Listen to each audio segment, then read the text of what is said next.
There we go. Okay. Good afternoon, everyone. Oh, wow. My mic is peaking. Let's turn that down a little bit. There, maybe. Maybe that's a little better. Oh, wow. Now it's all the way down.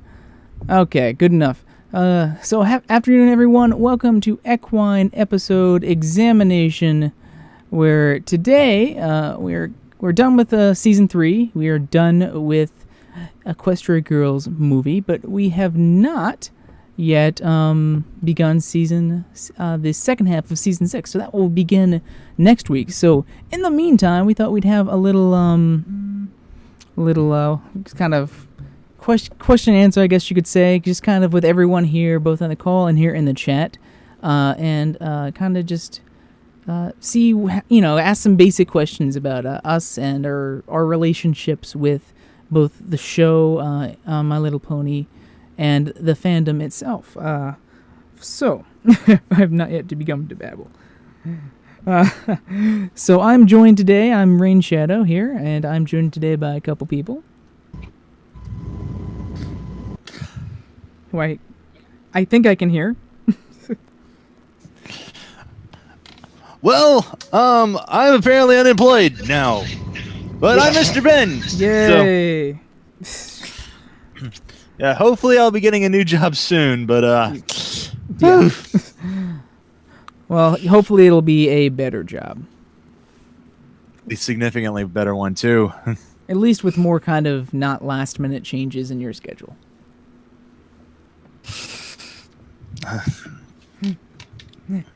And I think J.E. is here too. Maybe. I am. This is J.E. Smith. So, okay, well, gosh, mental note to turn the setting down. I turned my microphone volume setting up because I was trying to solve a problem where I couldn't hear myself, and now I believe I've turned it too loud. So I'm gonna have to not speak that loudly for this. And oh gosh, I just realized there is another problem here that no one else can notice, but I will notice. I'm still delaying this audio from when I was game streaming a couple days ago. Give me 1 second. There's gonna be a slight jump here. Okay, there we go. It wouldn't have. No one would have really noticed. Sound effect. No one would have really noticed because we were all in sync, but it was just delaying it versus the video by about a millisecond. So I would have noticed, and I would have felt bad. Okay, so today, like I said, we're just gonna kind of go through a couple questions. So I have some questions prepared that we'll just kind of go through each of us here on the stream, and then each, we'll read, what people write in chat. And I also want to open this up because I only have like a couple questions that I thought of to start off with, just to see if anyone else was. So if you have any questions that you want to ask everyone here, not just on the call here, but also in the chat, in terms of us, you specifically, all of us specifically, and kind of our relationship with the show and the fandom, and we'll kind of see where I'm getting at with the questions that I'll start off with. Please post them, and my hashtag room here, legit hashtag here in, just enter my IRC room here, and please, if you have any questions, please post them there, and only post questions there. That way it's very easy for me to find questions you all ask, and we'll get through as many as we can. I don't know how long this is going to take for each question. We're just gonna see how long this takes us, and we're gonna stop and end when we get to the rest of our programming tonight. So we'll see how many questions we get through. We might not be able to get through all of them, and we, depending on the question, we might ask it, we might not. So, pretty much the question I want to begin with tonight is kind of the most basic question. The good place to start off with everyone is how did everyone find the show and get into the show and the fandom itself? What was everyone's kind of origin story for how they started watching a show about colorful ponies meant for small girls? Okay, well, the reason why I got into the show was this was like back in 2011. Season 1 had just ended, and I was just getting, Pony Fever was just sort of striking the internet. It was like pretty much everywhere. Pretty much every website I had been going to was making some sort of pony reference. A lot of this situation, this show that I had never even given a second thought to, was just all over the place. And I had originally that this new show was kind of on the same level as like the old stuff that I never was into, that I just, assumed it was mainly just for little girl stuff and that it wasn't going to be anything different than that. And but then it just kept, everything was just, it was kind of like how I got into Harry Potter. It was like, okay, it's everywhere. Everyone's making references to it. It's like super popular, and I have like no idea how the hell this got so bloody popular, especially so quickly. So summer of 2011, I finally decided to say, okay, you know what?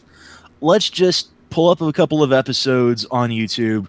Let's watch it and figure out why the hell this is so popular. Got to the end of the first episode. It ended on a cliffhanger, so obviously I had to check the second episode to figure out what was going on next. And then after the second episode ended, I pulled the third episode.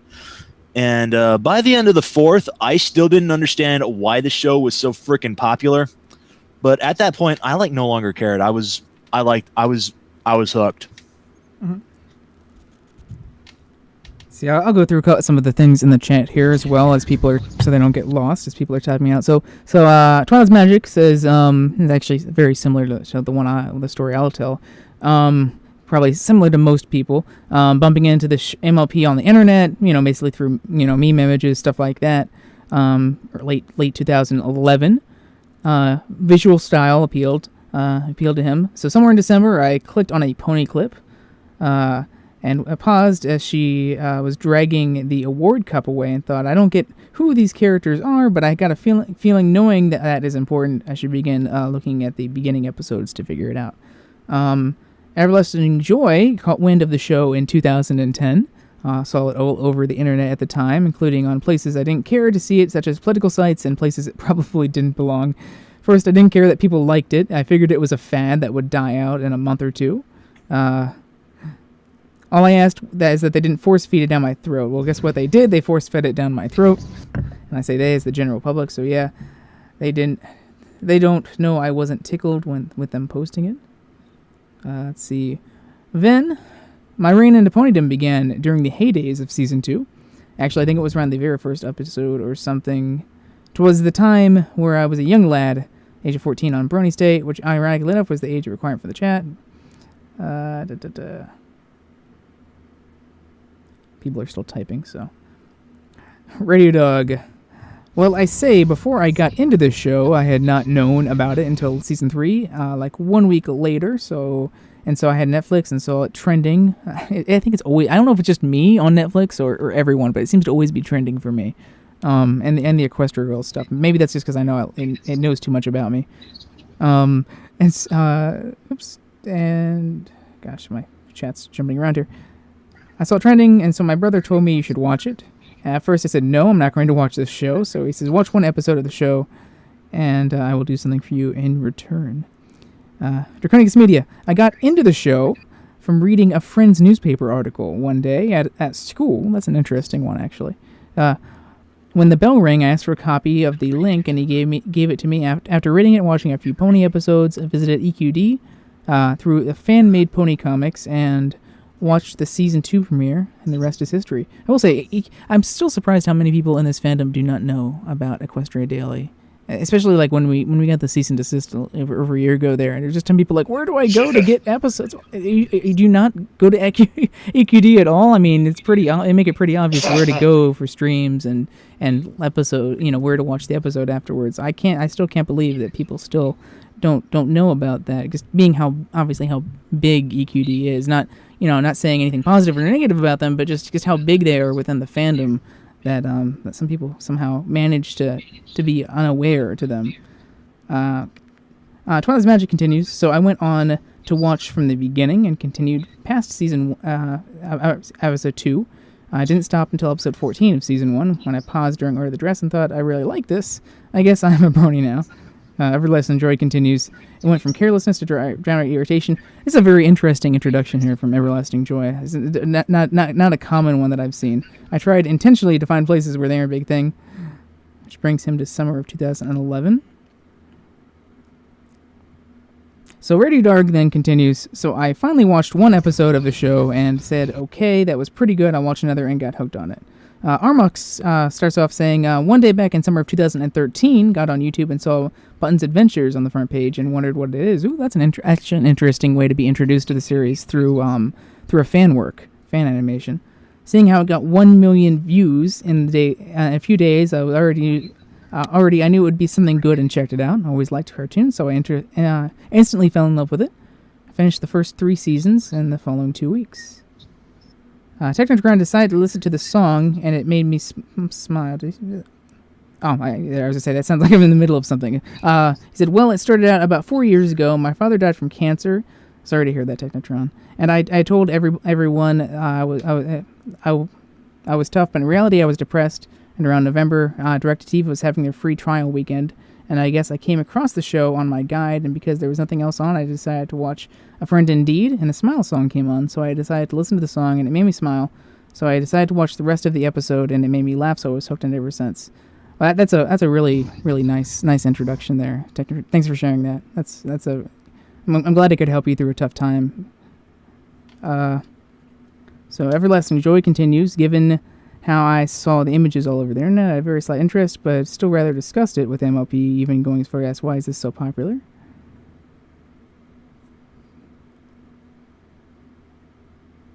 So, let's see. Guy with the glasses posted a retrospect on generations 1 through 3. Yeah, I do see that a lot of the show. Just with its positive attitude and fun episodes. Something like that, and a lot of different other cartoons help people through tough times, myself included. Let's see. I think I got through everyone here. J.E., did you wanna share while we're having a little lull? Yeah. Yeah, I was about to, but then you started reading everybody else. Sorry, I just wanted to get those before they rushed by me here, and then we could continue talking on here. So go ahead. Well, in my case, I didn't get in until 2012 because I knew about the brewing fandom and the show, but I didn't really care to check it out at first. I mean, I started hearing things like Lauren speaking positive towards the fandom, and I think what started getting me into the show was I think there was a website I went to, a forum, and I saw random images from MLP posted of the characters, and Derpy was on there, and I was like, wait a minute, they actually called a My Little Pony character Derpy, and then I started looking into Derpy, and found out, it's just but this was before our last roundup, so so it's thought, it's just a fan nickname, but then I read up that the animators were sneaking Derpy into an Easter egg, and that kind of caught my interest a bit because I knew about the brewing fandom and the adult fandom, and it kind of fascinated me that the show's animators were actually putting Easter eggs, the adults in theirs. And then the last roundup happened, and when they actually named Derpy, and that kind of fascinated me even more that they went that far to use a fan-created nickname in the show. And then I found the Brewing State chat and all these people reacting to it, and around the same time, John Delancey's documentary also was taking point. It just fascinated me that the fandom had so many fun people, and it just blew my mind that even the show staff was doing all these good things for the fandom and everything. And eventually I met you guys, and everything went from there. So I guess I'll go next. I guess Everlasting Joy is continuing here in chat, as you can see on screen, with how CR posted retrospects on generations 1 through 3, and was going to then post one through the current generation, Generation 4, and Friendship is Magic, and wanted to beat him to the punch on that and view the episodes before he viewed his retrospect. And so he went more into FIM and got drowned in episodes after that. So myself, I got in pretty much it was sometime late 2011. I'm not exactly sure when. Probably around the time that Tim was talking about in his thing is. And I frequent Reddit. I've been on Reddit since Reddit existed. And never had heard of Pony, and I'm really surprised I haven't, because I really like animation. I like all of Lauren Faust's work, and the the 90s, late 90s Cartoon Network shows and stuff like that. So I have no idea how it flew under my radar at all. At the time I had just gotten out of college, and it was busy, finding work and working, and all that wonderful stuff. So that's probably why it passed under my radar in 2010, because I was so busy with other things. So I was on Reddit, and I started noticing Pony images popping up, whether that be meme images making the front page from r/My Little Pony, or Pony images popping up on other subreddits on Reddit. And it started happening more and more frequently as 2011 started going on and to the end of the year there. And so I got legitimately curious why this was happening, because you always see stuff like people posting memes with like Dora or other kids shows, and it gets kind of ironically or just using it in a funny way. And so I originally just passed it off as that, but as it started getting more and more frequent, and I was legitimately curious why this show was kind of taking over a lot of these meme images, and why there was so many reaching my front page on Reddit. So at that point, I looked into it, and I went on the website knowyourmeme.com, which is a website pretty much just for categorizing memes and giving you a very detailed history. They have a lot of really nice detailed histories on memes and their origins. And I read through that and got through the My Little Pony one. Was definitely piqued my interest that Lauren Faust was involved with it, because I knew her.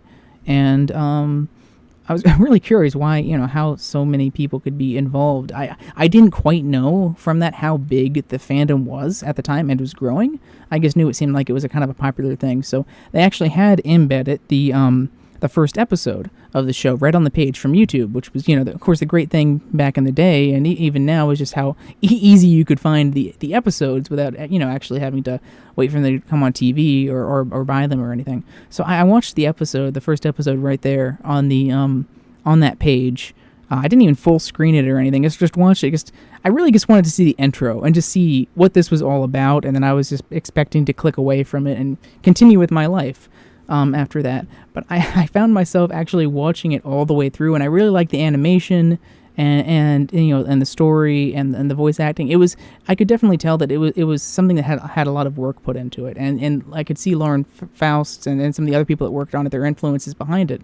And so I was really intrigued, and I found myself watching the entire first episode right there on the page, and I was not expecting that.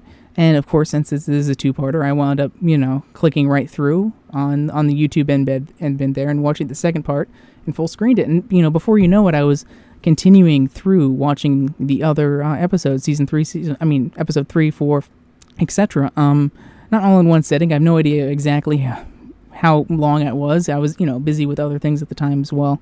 So I was really becoming more and more interested. I know, with Applebuck season, I just fell in love with that episode, just with all of the slapstick humor and Applejack and the dry humor that she had, and all this other stuff in that episode. It really made me laugh, which is something I wasn't expecting from this show. I mean, I was blown away by the humor, and I was blown away by the first episode and just how adventurous it was. I know a lot of people have issues with it, but that's one of my favorite things about the first episode, was just how magical it seemed. It really is not a better way for me to describe it other than it really felt magical. Something that even episodes since then have never given me that same feeling. Just starting off with that storybook opening and everything, it really impressed me. So I never really got involved with the fandom at all, or if I did go on the MLP subreddit, I didn't go on it that much at the time, and I just continued watching all the episodes on my own in order from season 1 to season 2. It was eventually I caught up with the show as it was. Season 2 was airing. Eventually I caught up with it, and the first episode I watched live when I caught up with it was A Friend Indeed, much like Technotron.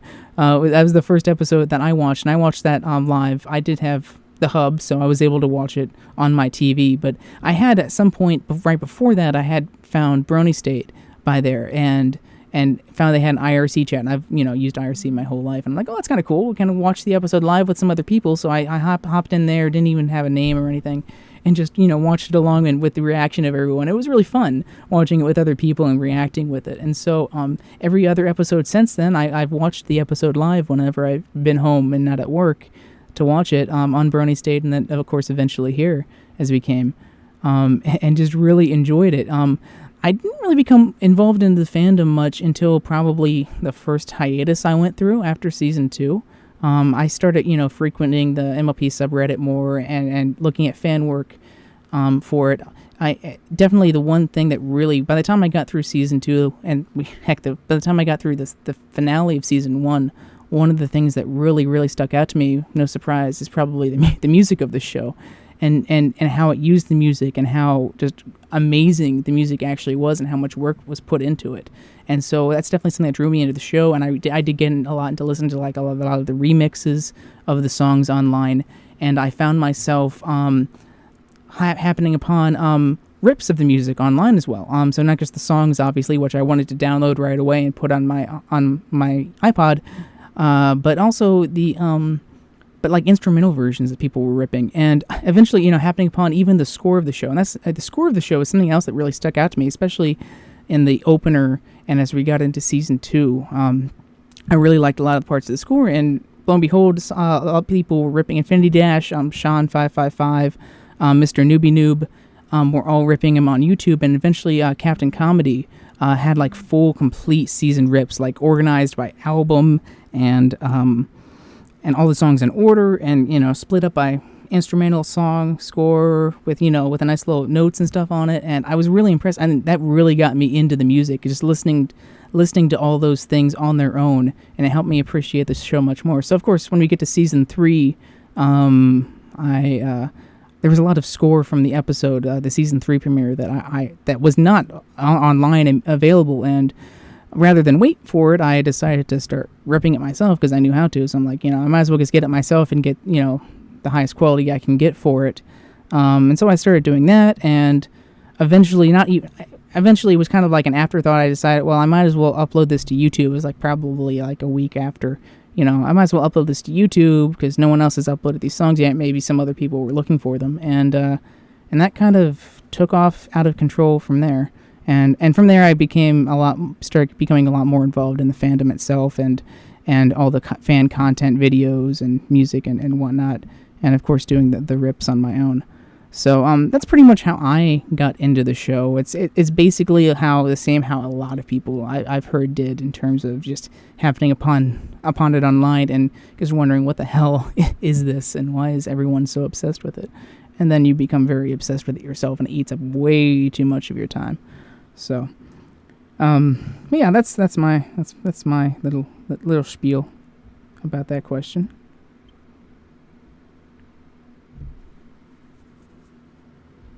See if I can. I'm just gonna kind of go through some of the chat here as well that I missed while I was talking. Tim said, continuing on where I found myself to be the beginning of the show for good. That was December 2011 to January 2012. First came to EQD exactly at the day of the airing of the last roundup, but I didn't stick around then. I was actually going through season 1 and kind of saving up episodes during downtime. I can't remember how much involved I was really like with the fandom while I was watching the show, catching up on the show. I kind of stayed away from it. I think just because I didn't want to spoil myself. I really did enjoy the show, and I wanted to watch it on my own and catch up without viewing a ton of spoilers. So kind of sad I missed the last roundup and that whole thing playing out, but I missed that by just a few episodes there.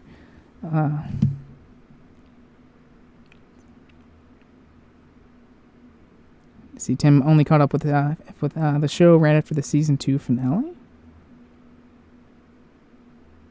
Bacon got into MLP after watching a few episodes. It kind of helps me out every so often. Tim continues, for some time I lurked around a bit, but didn't dare make an account. I think my original EQD comment was on May 25th. I actually didn't make an account. on EQD for a while in the comments or anything. I kept trying to get involved on like forums and stuff, but outside, I guess never really could get into that because it always just felt like you were just noise in the crowd and not making any impact on what you said. And so I never personally got really involved outside of doing the rips. Personally, I followed the fandom a lot and I consumed a lot of content, but outside the rips, I never really contributed a lot. I did become more involved with Brony State as time went on. I was really only there during season 2 and most of that first hiatus for me going into season 3. I really only was there for the episodes. By season 3 came around, I started going to their movie nights and going to that, and then after season 3 into season 4, I was involved there a lot, more often. I was, sticking around for their, normal everyday streams and chatting in the chat room. But besides that, I tried to be involved in some of the forums and stuff like that and on Reddit, but I never really had time to contribute much outside of the rips, so I just mainly lurked and consumed.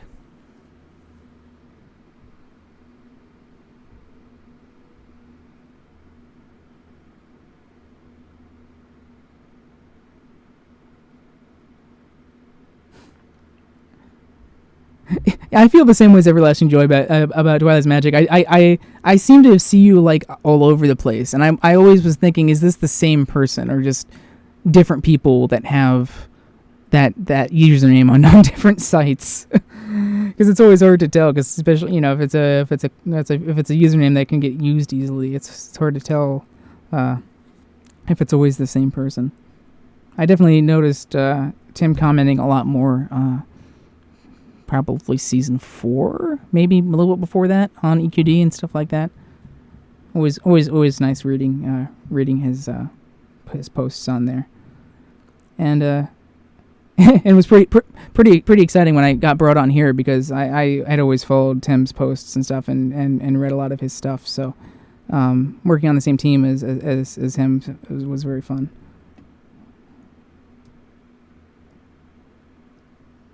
Mr. Ben J.E., are you still here? I guess I hadn't heard you say anything. I just want to make still here, yeah. Okay, I just want to make sure that I didn't lose like the Discord call or something. Or I think I don't know, Mr. Ben, you still there?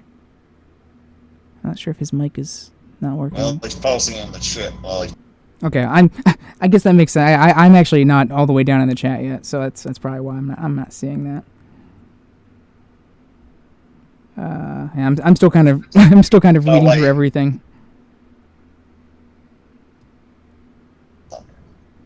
I don't follow the EQD comment section that much anymore. I don't know. It's changed a lot since. Hey, there you are. I've been talking, and it's like every time it's like you keep cutting me off, and I'm like, sorry, okay, I'm not a dick. Most of the time, it's not a problem. It's just I just keep thinking, okay, it's got to be some sort of with Discord, and I just decided, okay, you know what, I'm just gonna be okay, and I'll just focus on the chat room. But then he was asking me, hey, can you guys, are you able to speak? And I'm like, well, I've been talking. Can you guys hear me? And then you said, well, I can't hear you. So I'm like, oh, well, there we go then. So yeah, sorry about that. Yeah. I thought it was kind of a little quiet. So basically what was going on, as I was saying, I've never actually been much into the fandom myself. I've never really gone to EQD all that often. The only times I really went with EQD was whenever they was like posting like fan comics or fan fiction, because I do read fanfics every so often. I never really checked the comment section because I was always assuming that the comic section of the comment section of every EQD article is pretty much just as bad as like a YouTube comment. So I never really noticed those. So I never really saw Twilight is Magic's posts or anything like that. So I never really heard of him until after he joined us with sorry about that. Yeah, I never really heard of him. Yeah, sorry about that. But yeah, I never heard of him until after he joined us in Babble with Bronies. So, once he finally did go ahead and join us, that was when I was, noticing a little bit more of his activity, like on DeviantArt and EQD, and so on and so forth. But yeah, even now, even to this day, I mean, I still really don't go a lot of the time on comments section on EQD or YouTube all that much either. I just go for the content. I really don't stick around to get involved in discussions or anything like that. My main foray into the fandom was when I was, reading some of the fanfics. I did go on some of the notifications to, sometimes on some of the reviews when people were still utilizing Google Docs, and then later on when FemFiction was established.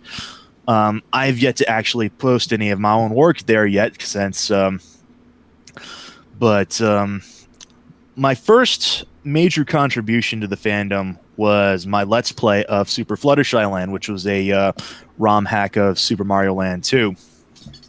And I've gone ahead and I did a playthrough of the Pony Brothers 2, which was, a ROM hack of Super Mario Brothers 2 as well. And I've been looking forward to more ROM hacks. I just haven't done any of those yet. I've been meaning to. I was looking forward to maybe uploading my playthrough of Equestria Bound, but then Mom died, so that kind of put the kibosh on that. So, main reason why I even did Equestria Bound was because I wanted to upload the post mainly for her to have something to watch and be entertained by. That was something that I wanted to do. That wasn't mainly for the fandom in general. But then again, like I said, she passed away, and I just saw no particular reason to upload the story or to upload the series. Even if I was to go back and do it, I would want to go ahead and redo the game fresh as it was anyway.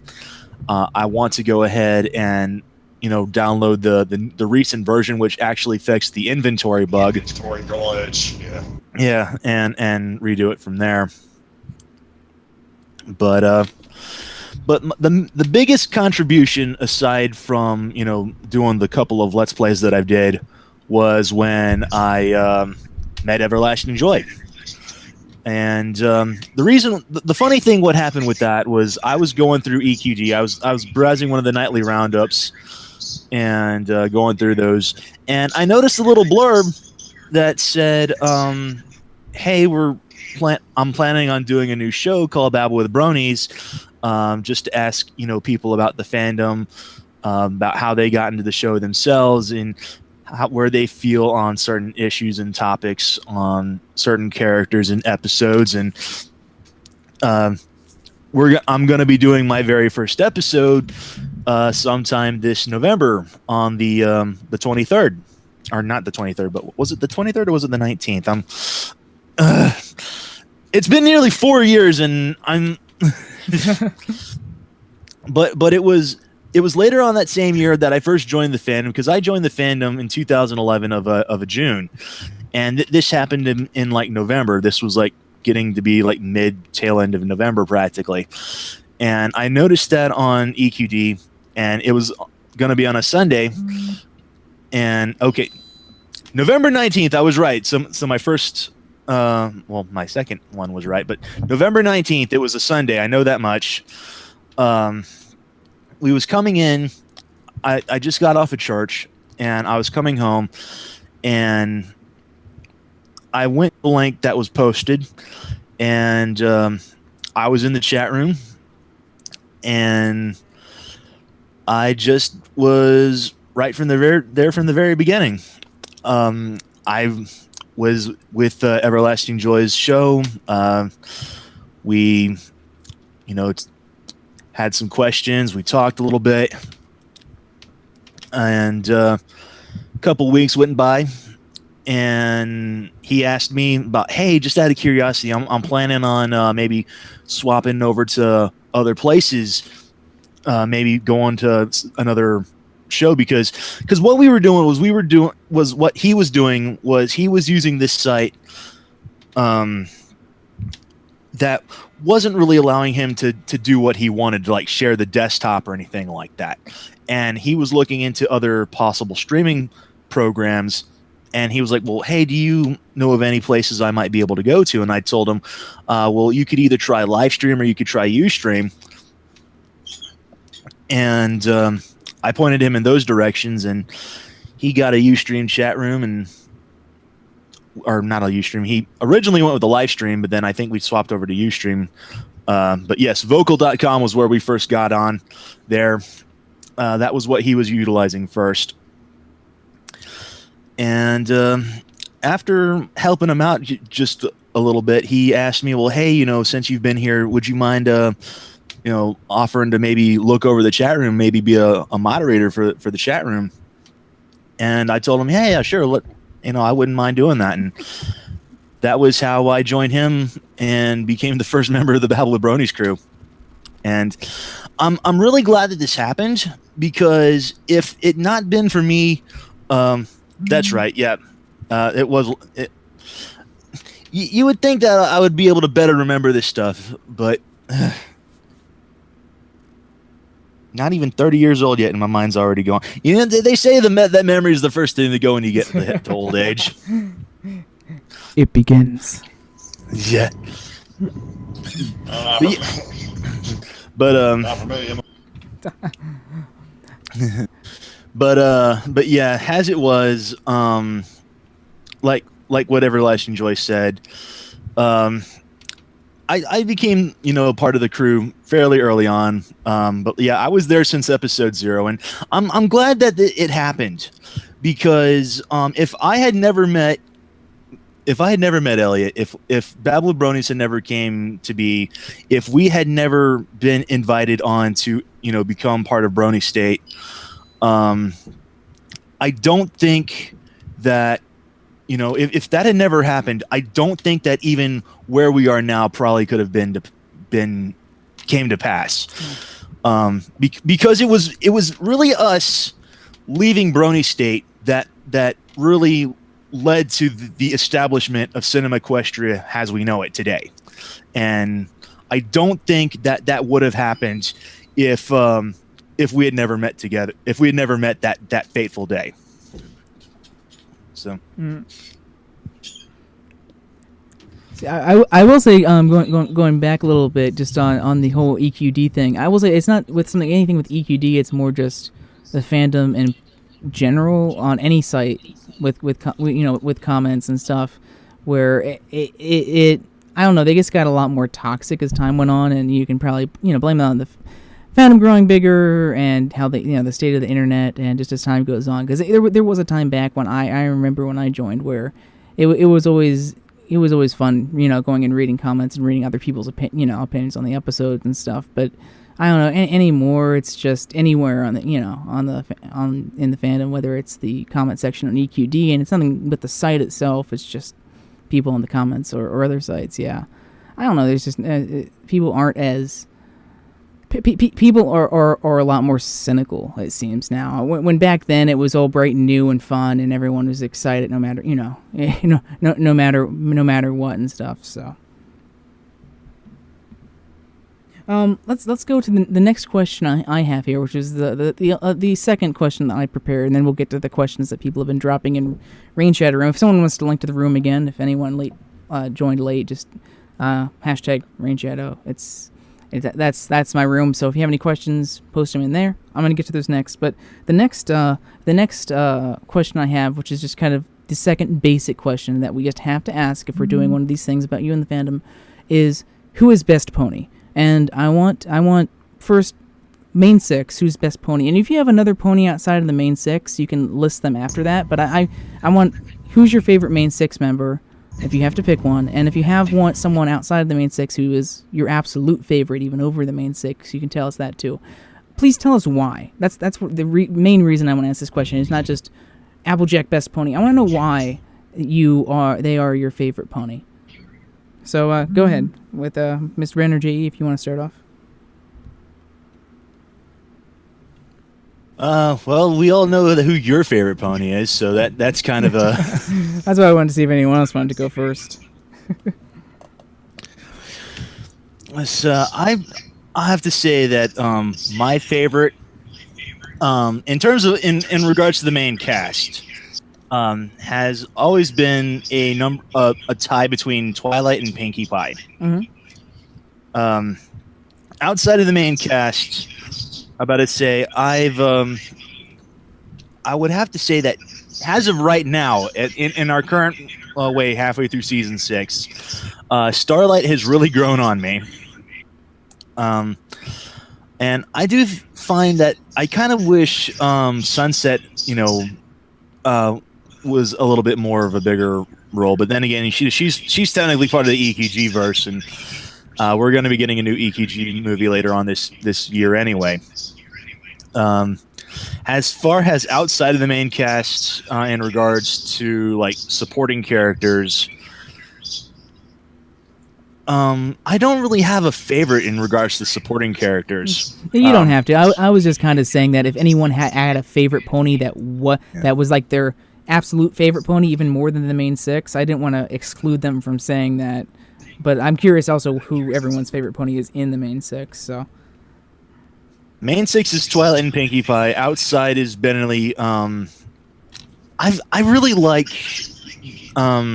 Princess Luna. She's one of my favorites. I really love Celestia in the sense that in a way she's actually more mysterious than Luna is, and I really wish we could get more episodes focusing on Celestia. I honestly wish we could get more light shed on her. Fingers crossed, maybe this season. Yeah, ironically, considering she is the Sun Princess. I love Derpy. I'm not gonna lie, I love Derpy. But beyond that, I'd have to say my favorite villain is probably Chrysalis, and that's only because that's a good thing to say. Go ahead. But yeah, beyond that, however, I'm kind of drawing blanks right about now. J.E., how about you? Do you have a favorite pony, main 6? Well, I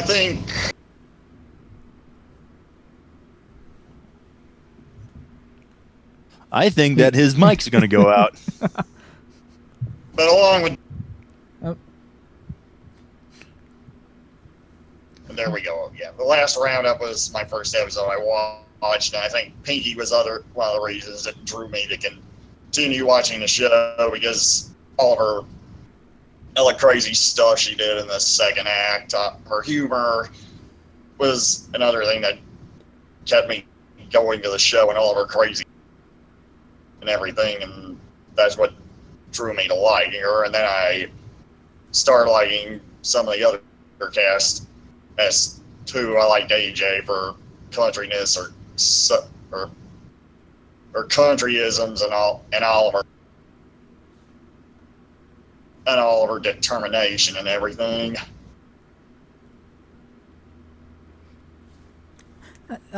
For me, well, my favorite pony is definitely Fluttershy, and no, I'm just kidding. That would be Matt if he was here.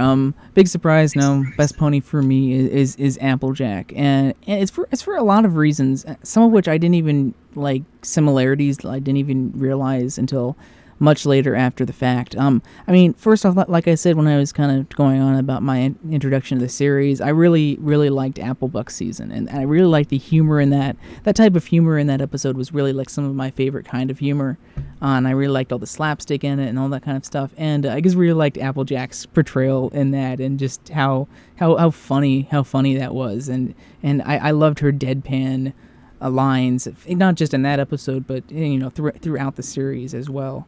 I really like her as a character.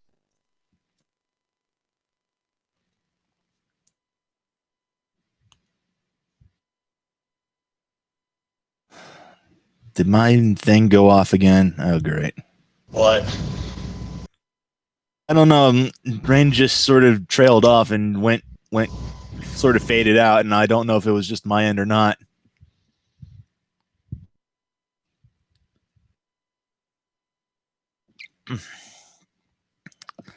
Give me a second.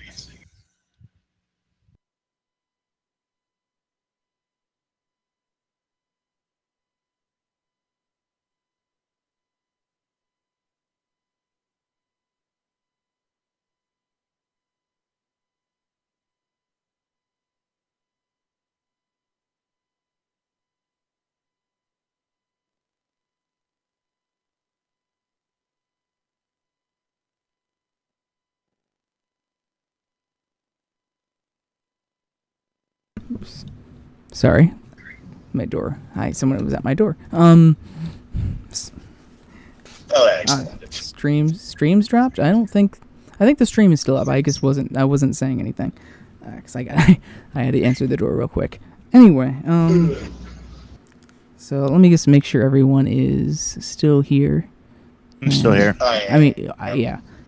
You should be able to hear me now, because I don't think the stream dropped for anyone, because it looks okay on my end. Oh, now it dropped. That was weird. Okay, let me restart the stream. That was weird. It was still going. Okay, we should be coming back up in a second here.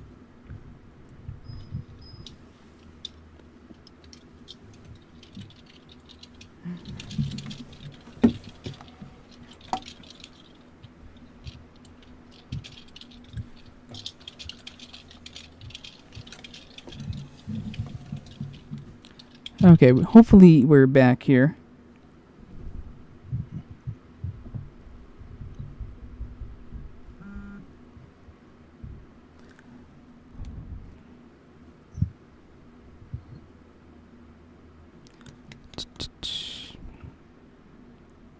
Can you all hear us now?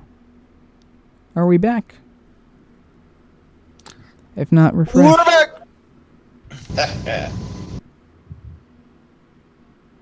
We're back. A Okay, Dinosaur Story awesome. was a really bloody dumb movie. So I'm sorry. okay, let me try and pick up where I left off here. I had to get up and answer the door real quick, and then I guess the stream decided to die. So that was a good place for it to die, I guess. Yeah, Applejack. So I was really drawn to her, also just her personality and how I'm someone at the door again. Hold on, Jesus Christ.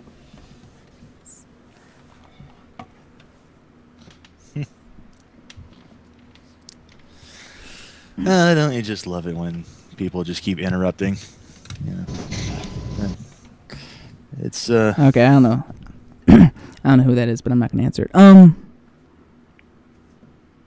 So anyway, so I was really drawn to her personality too. So not just like the deadpan humor, but her kind of, you know, very caring nature and very much cared about other people and tried to help her the best she could. You know, not just her like honesty and what, but her integrity. You know, which is why one of the reasons I love the kind of how they renamed the some of the elements there in Magical Mystery Cure, because I think integrity is a much better thing for Applejack, and that's one of the things I really did like about her. And I guess liked how positive she was towards others, and was I don't know, just always was treated others well. And then I can also relate to a lot of her faults, like her stubbornness and her gosh, my mind's her just her stubbornness and what's the word? Forgetting the word I'm looking for. It'll come to me later, but I could relate to that as well. And the more I watched the show, the more I was really kind of drawn to her character. Other things, let's see. My favorite color is orange. These are things that I've relatable to me for Applejack for me, but not necessarily anything that I realized until after I had decided she was best pony. Favorite color is orange. I also have blonde hair and green eyes. My favorite cheese. This is the weirdest one. I didn't realize this until like a couple years ago. My favorite cheese growing up was Applejack cheese from Illinois. is it cheese? It is. It is a cheese. It's native to Illinois. My grandma used to always bring that back from Illinois. Is this anyway? I don't know, because as I was a kid, my grandma would always bring it back here from whenever she went to visit in Illinois. So there is a cheese called Applejack cheese, and I really want to get my hands on it because I haven't had it since I was a kid. But it was my favorite cheese growing up. The only reason I asked is because I'm like half an hour away from Illinois. If I know where it is, I can go drive and probably ship some to you. I think they can actually ship that. I've looked online before, and you can have them ship it, but I've just never actually gone through with it. Yeah, I don't live on a farm though. I live in the suburbs. I guess that's close enough. But you know, I really like just the whole country accent was really was a bonus. But Applejack, yeah. Applejack is also a good kind of alcohol too. But I didn't know that as a kid. I remember he stripped. Yeah. That one time that you were streaming the Applejack episode and you actually had those pop-ups of Applejack all around the stream. I still have those too. I can put those up at any time. I can't believe Discovery Family showed that. But yeah, that's why she's my favorite pony. It's very relatable to me. I like her morals and her deadpan humor. And really after that, the rest of the main six are almost a dead heat in terms of a tie. I almost like them all equally. Applejack just kind of really stands out for me for personal reasons. But I like each of the rest of the main six for their own individual ways. And anytime I try to think, I really like Rarity a lot, or I like Rainbow Dash a lot here, or I can really relate to Fluttershy here, one of the others always comes back, and Twilight's adorableness or anything like that. I always comes back and makes that second place. So really, for me, all the rest are in second place. I don't really have a favorite character outside of the main six. Applejack is by far my favorite character of the series. There's obviously a lot I like, Derpy and Vine, all the fan canon kind of characters and stuff are very fun. I can't really think of any other ones that really stick out over any of the other characters. For me, I do like Sunset and Equestria Girls, but that's a different story. But yeah, that's about it for me. AJ best pony. I don't care what you say.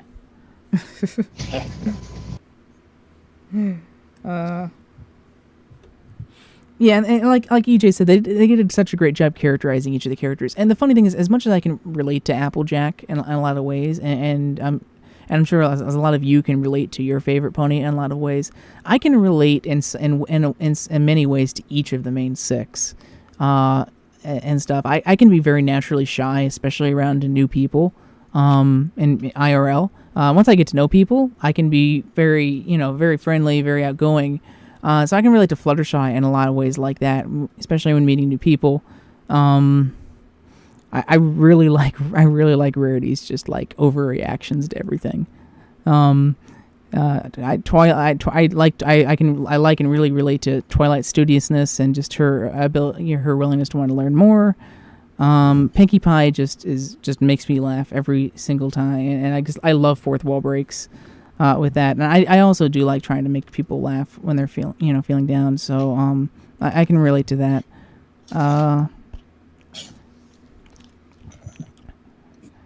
Yeah, I mean, I can relate to. I could go on, but I can relate to all the main six in different ways, which is nice and really speaks to their characterization and how they really aren't just two-dimensional characters, and they do have multiple sides and flaws and strengths that play off each other.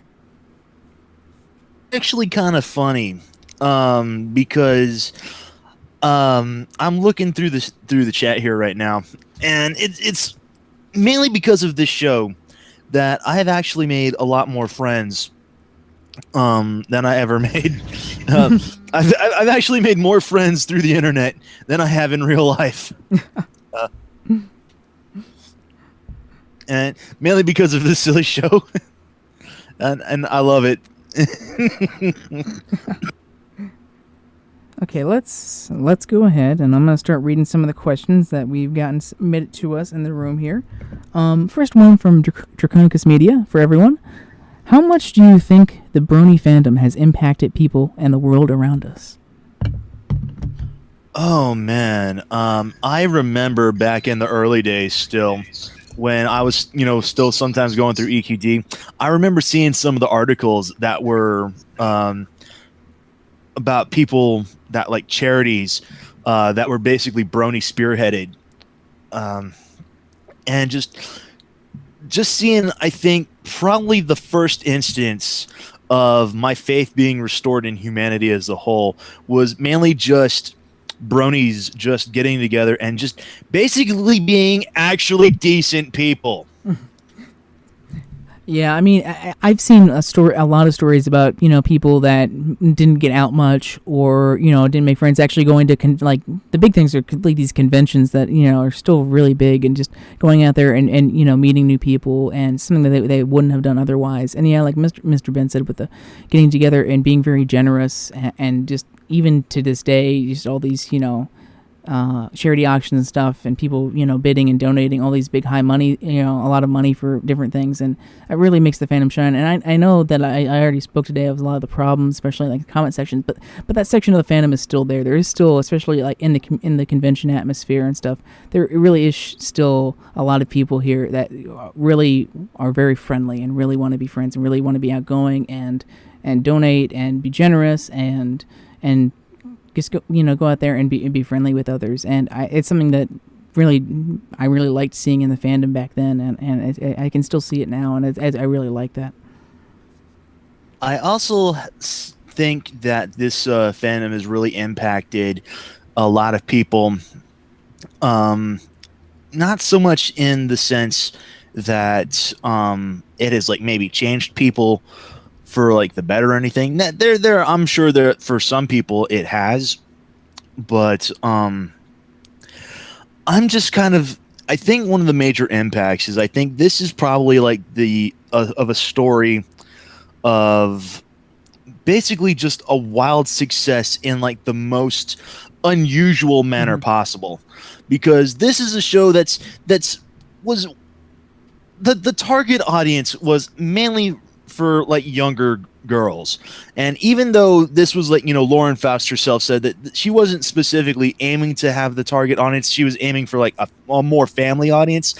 Just the fact that this show, which was primarily designed for like young girls, maybe ages 4 to 6, somehow managing to get like the vast majority of its audience getting preteen, like age 12 to 14 and beyond, predominantly males, to get interested in this show.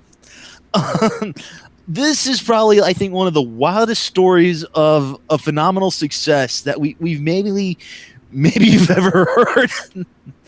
Because I don't know of any other story of any sort of show or be it like a TV show or video game or any other franchise getting some sort of attention from an age demographic that was never meant to appeal to in the first place. I think a lot of people, after seeing this, it's changed a lot of people's, and I think made a lot of people more open to seeing new things. Because this is something that I think a lot of people in the fandom, when they first saw it from the outside, was like, "This is stupid" or "This is weird. Why are so many people obsessed with this? That makes no sense." And then getting involved with it and watching the show and saying, "Oh wow, this is it's made for this demographic, but it's still very entertaining, and it's okay." It's okay that people like this, and being able to kind of broaden their horizons. And I think it's also affected Hasbro in a lot of ways in terms of they've become very accepting of the brony fandom, and I don't think we would have ever gotten something like the Guardians of Harmony line of toys, not to mention all of the licensed things that happened without the brony fandom involvement. And I think it's very positive for the world as a whole.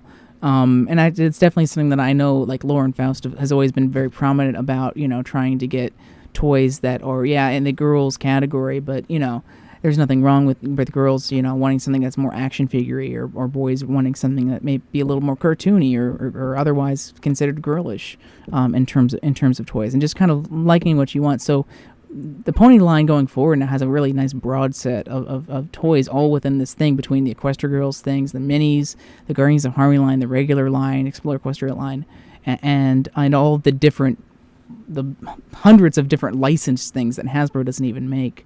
And it's become very diverse in terms of, hey, if you like something, there's a chance that you might like one of these toys. And I think that's one of the cool things that the show has done. Is we see a lot of people being a lot more accepting, and of course you have this whole thing where it's, you know, trying to make things, you know, the aisles gender neutral and stuff at Toys R Us and other retailers. And I think overall that's positive because, I mean, yeah, there's going to be girls' toys, there's going to be boys' toys, but it's one of those things where there's nothing wrong with the boy maybe wanting to play with something in the girls' toy aisle or a girl wanting to play with, you know, an action figure. And I think that's something that this show has definitely continued to help change and has continued to help with, you know, with Hasbro as well. I'm sorry, I don't mean to laugh or anything. I'm just looking through the chat room about and remembering how how you just said that, you know, nothing wrong with like girls wanting to play with boys' toys or vice versa. And I remember like way back when there was like a bunch of people who talked like some of the talking toys like the G.I. Joes and the Barbies and like swapping out the voice boxes on each of them. So you had like the G.I. Joes with like really effeminate voices like saying, "Let's go to the mall," or Barbie having like these really gravelly, deep voices like. And as Seinfeld would say, not that there's anything wrong with that. But it is kind of cool to see that in the toy line. I know that's something that Lauren had always been very prominent, you know, about and outspoken with. And also just how the show's gone. It's hard to say how the show would be if the fandom hadn't evolved the way it was. If it would still be here, if it would be different. I mean, I think that's impossible to say. With or without the fandom, I think most people enjoyed season 1. I think they all thought season 1 was something special, and that's why, you know, the first couple of seasons of the show is why we're all in here. And of course, especially season 1 was produced well before, you know, Brony fandom ever existed, before the show premiered. So I think that, you know, the Brony fandom, because of how weird it was at the time and how kind of a new thing and how much media attention that got, there's no doubt that I think that helped the show garner new viewers and of course help the toy line and stuff. But while it may not have been as successful just because of the media coverage, I still think the show would have been successful with a target demographic, even if the whole thing with the Bronies and the fandom never happened, because I think it was a good show. And I think, you know, I think still the target demographic and around that demographic area and parents and stuff would still very much enjoy the show, and it would have been successful. Will it still be going on now? Would we have been getting the same kind of episodes? Would they have been given as much freedom to do with what they can do with episodes as they do now? Maybe not. It's hard. It's impossible to say, but I still think the show would have been a success otherwise. Maybe not as big as a success because it wouldn't have as, you know, obviously as big of a demographic range as it does now. But if there wasn't a Brony fandom, it still would have been successful with the target audience, I think.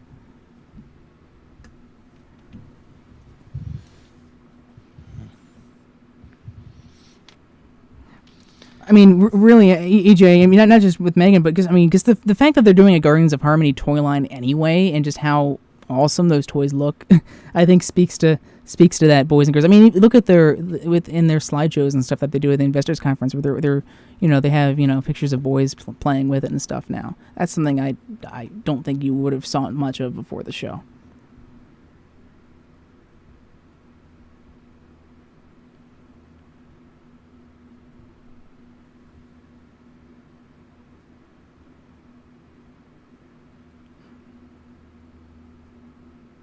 Yeah, and one of the reasons I kind of mentioned everything I said like that is because I don't want to seem like bronies are the whole reason why behind the show's success or something. You know, I don't think we need to put ourselves up on a pedestal like that. The reason the show is so successful, whether or not we're here, is because of the creative team behind it. Because of Lauren Faust and her vision for the show, her peers that she brought on, and everyone they had working on the show, all of them contributed to making the show how it was. And that's the whole reason why the Brony fandom is here, is because we were attracted to that in the first place.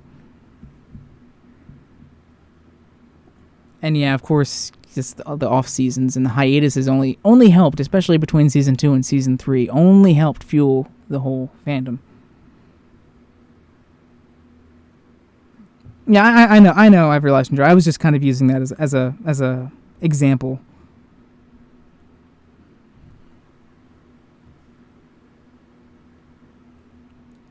Definitely. I mean, I definitely think that, as any creator would, you know, they definitely appreciated the attention and stuff that they were given, and and how positively the fans reacted to it, not with none of them expecting something like anything is to happen or to be going to a convention about their show every couple of months, which I still blows my mind. Not just that there's conventions for My Little Pony, but there's like one every month somewhere. Let me go to the next question here that we had asked. Probably won't be able to get to all of these, but I'm just going to kind of go down the list here. Everlasting Joy says, a question for everyone. What are some things you've done for the fandom, such as making art, videos, etc.? And what are some things you've done that you never thought you'd do in the fandom? I think everyone, I'll just go first because mine is simple. I think everyone kind of knows what I do for the fandom. And besides, doing what I do here now for the past couple of years, and that eats up most of my time. So I don't really do much else other than doing the BGM reps. And I will say that's something back in 2012 when I was really starting to get involved with the show and watching the show live, I would have never guessed that I would be in kind of the position I am now in terms of doing those rips every week and really being the only one that still does it. Because back then, I got all my rips from, like I said, Captain Comedy and Infinity Dash, Sean 555, Mr. Newbie Noob. All of them kind of did all the rips for the show, and that was really cool, and I really enjoyed their work at the time. So I never expected or really wanted to do this. I just kind of got off on a whim because, like I said, in the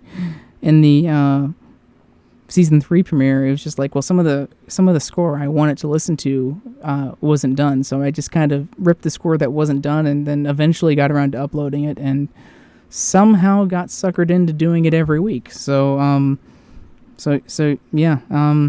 And I spend a lot of time doing that over the weekend.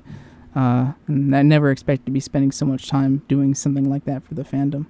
But other than that, I mean, I've obviously done stuff here for this site, and done a lot of like I've done, I wanted to get into making more PMVs, and that's something I've always wanted to do, but I've just never gotten the time. Back when I was in the Teen Titans fandom, that was the last fandom I was really into, and about the only other fandom I was really into, maybe besides Pokemon, and I made a couple PMVs for that, or not PMVs, but whatever, AMVs, I guess they were called back then. For that, those 2 of them I made are actually still on my YouTube channel. I always wanted to make more, and I never had time then, and of course I never have time now. So I made the intro video that we used for season 5, and that was a lot of fun. And I've always had ideas to making more, but I just never had the time to. And of course with the whole copyright, all these copyright things and stuff, it's always kind of, it's one of those things that's hard trying to dance around using, because obviously you want to use music in those, and it's also something that I've never really wanted to deal with. Yeah, those are kind of the 2 things I do mainly for the fandom, would be the song BGM rips and what I do here. Oh, like I said, I've mentioned this before, but my first things were basically just doing those Let's Plays. I did like the Let's Play of Fluttershy Land. I did the Let's Play of Pony Panic. I did. Those were my 2 biggest ones that I did. Sorry for clearing my throat there, but I never thought that I would be kind of joining in with this sort of stuff. I never thought I'd be getting into like the talk show, like these podcasts. Never thought I would helping to design a website. I never thought I would becoming being part of a project that would basically be reaching out to dozens of people. I never thought I would be part of something this big, and it feels kind of humbling almost, really, to know that I'm part of something that's this large. And like I mentioned before, had I never mentioned had I never met Everlasting Joy, and had I never become part of Babble with Bronies, I don't think any of this would have ever came to pass. And it's kind of odd to realize that, oh man,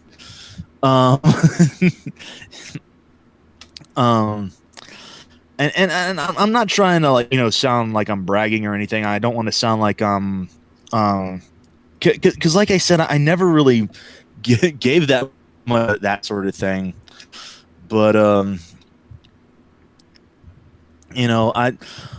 I love doing streaming. I love being able to entertain people, and I'm gonna admit, if I could devote most of my time to just playing video games and doing stuff like this, like kind of participating in Triple E and Babble with Bronies, and yet somehow getting paid for it, I would so love to do that. But I'm not entirely sure. But yeah, I never thought I would ever be involved in anything like this. And to be perfectly honest, I don't really think I do really much of anything now. I mean, I do stream from time to time, but that's usually when my my schedule usually has free time for it. And it's kind of one of those things that for like the longest time when I was still employed with my recent company, it was just something I could never really devote myself to that much because I never really knew when I was going to get called in for work. And I mean, don't get me wrong. I mean, I like being able to pay bills. I like having a roof over my head, but at the same time, it's just like one of those things. It's like where it's kind of irritating that you really can't do what you want to do because of outside interferences. It's one of those things that I've lived with, but it's still annoying. Mm-hmm. Mainly because of the fact that this is just outside of work, but I've always had a problem with whenever I make plans to do anything, real life kind of has an infuriating habit of walking up, kicking over the table, and going, "Guess again, bitch!"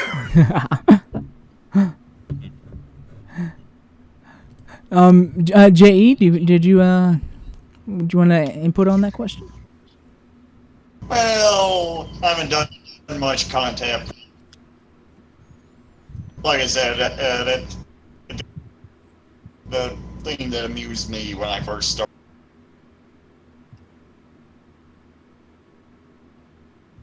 The chat comment and riff, or looking at the chat commenting and riffing on the episodes and stuff, and most of my content was just uploading the chat reactions and trying to do little promos for the site. So that's. But having met you guys are probably one of the most fun groups of people. Stop! I'm muted. Auto muting you. Anyway, and I don't know. I think I know. Just imagine J.E. fighting like a Hydra, but it's actually his microphone. Exactly. And I never dreamed I would be part of the streaming side and doing things like CQ riffs and being involved with being involved with such a great group of people like you guys. Yeah, I definitely agree. Yeah, and it's nice being able to still be able to do stuff, even though we can't show the show anymore. I still really enjoy talking about it every week with everyone, both just live during the episode and here in Tripoli. Even if we don't get like 10,000 people here like we would during the episode, it's made it a little nice because people we have here, it's nice just actually being able to talk to you all about the episode and just have a nice dialogue with everyone here about it. And I think most everyone here that we get is very positive. We'll have differing opinions on the show, but we're all pretty positive about it, which is nice. This is one of the few safe places I feel I can talk about the show without worrying about Vio being spread around after just bringing something up. So exactly. Just going through some of the things that people were saying in chat here real quick about it. Tim had written a fanfic on FimFiction. Other than that, I mainly doing commenting on EQD, my early fandom life, and later moved to DA to do that. Kind of made that my specialty, trying to give positive encouragement and insights where possible to artists. I also do post-episode written commentary, which is one of the things that I had always seen on EQD long before I was involved here was Tim's post-episode posts on that. And those were always just great to read. I always enjoyed reading that because he always had some good insight on it. I always enjoyed reading those more than any of like the actual like reviewer things on YouTube or anything like that. Let's see. Yeah, I mean, a lot of us here talking about, streaming. Of course, Everlasting Joy had did the whole Babble with Bronies thing, and, featuring artists and, trying to bring, positive message to those and encouragement to those artists and stuff. We got a lot of other people, talking about bringing encouragement to others. Arma Cities, congratulations again, Armusk. Apparently now I'm a mod at EQD. Good luck out there. We're all counting on you. But I'm glad that happened to you. It's well deserved, man, and definitely great that it allows you to contribute to the fandom and more ways. Trying to scroll through all the clutter here to see if there's anything else. Yeah, of course, a lot of us here on staff have helped with streaming, both here and on Brony State for Everlasting Joy and Mr. Ben here as well, doing things not really related to the show, but just keeping the fandom occupied during times when there's no pony.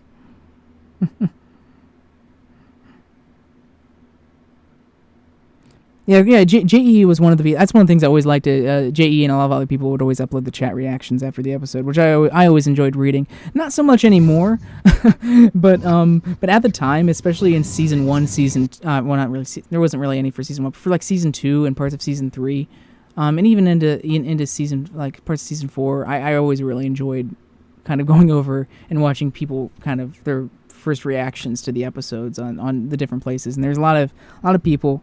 That would do that from Brony State and some other sites, and I don't know. I've always enjoyed that because I like chatting live during the episode, but obviously you can't be everywhere at once, so it is nice to kind of see how different people reacted to the episodes. Yeah, and that's one of the things I always saw JE and Matt and QB and a few others do from Brony State. Yeah, Mr. Ben likes laying down the hammer. And the only reason I kind of sub during an episode messes up the take or just a bit slow because worrying about the copyright, that Hasbro copyright hitting it with a copyright or something. But well, yeah, especially now since there's like 6 different companies that could hit you with one. Yeah, I mean, I still try to do it now that I've got this new router that doesn't have any new net, or probably finally record the reactions finally without worrying about a net drop during the ep. Yeah.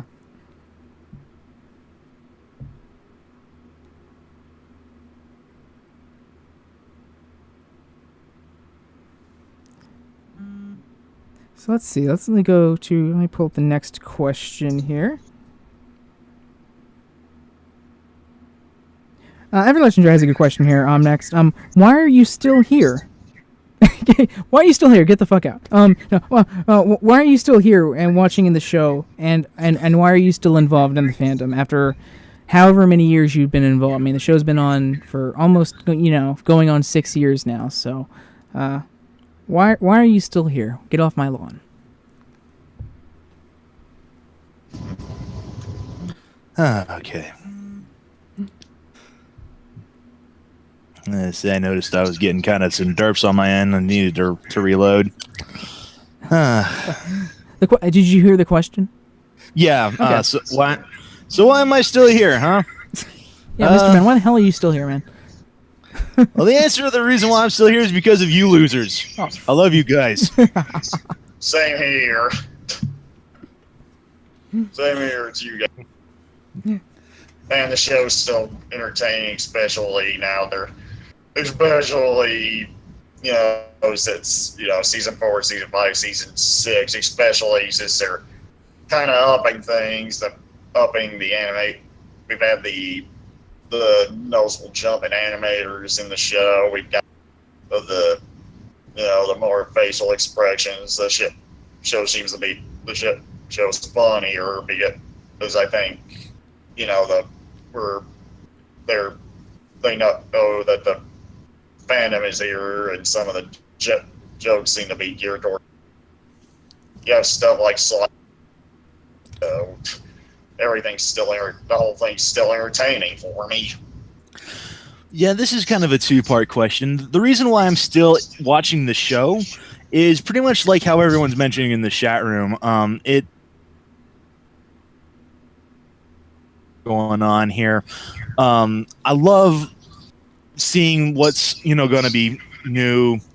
I'm looking forward to seeing how the dynamics are still going to change, because everything has been, ever since the beginning of season 4 was right from the end of season 3. That was when we had the biggest game changer thus far, where Twilight ascended to Alicornhood, and we've had a bunch of new things with Twilight learning how to basically becoming a princess, and then at the beginning of season 5 she's essentially getting her filling the shoes of being the princess of friendship a little bit more, and then has a season 6. Now she's taken on Starlight, has her apprentice, basically has her own personal student, and I just really like to see from in regards to the narrative how much this is going to be developed as it keeps going on. I want to see how the next the next half of season 6 is going to fold out. I want to see where this is going to go. How can I say this to put this into perspective? This show has basically taken me on a ride. This ride is not over, and I want to see where it takes us.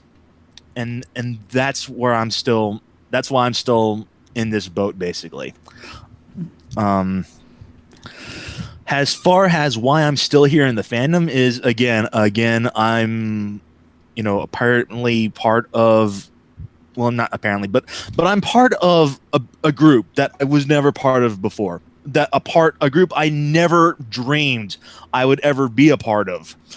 And if I were to leave this group, to leave this show, not the show. I mean, I would still watch the show even if I wasn't part of CQ. If I was just operating as my own independent person, I would still watch the show.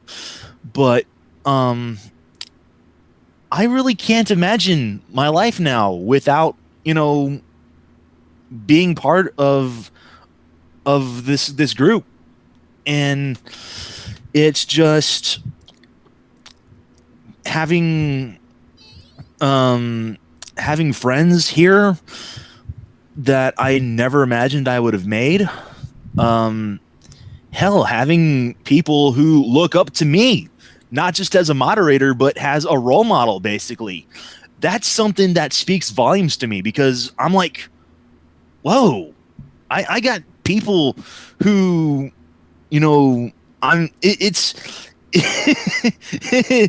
kind of weird, because I never really thought of that before.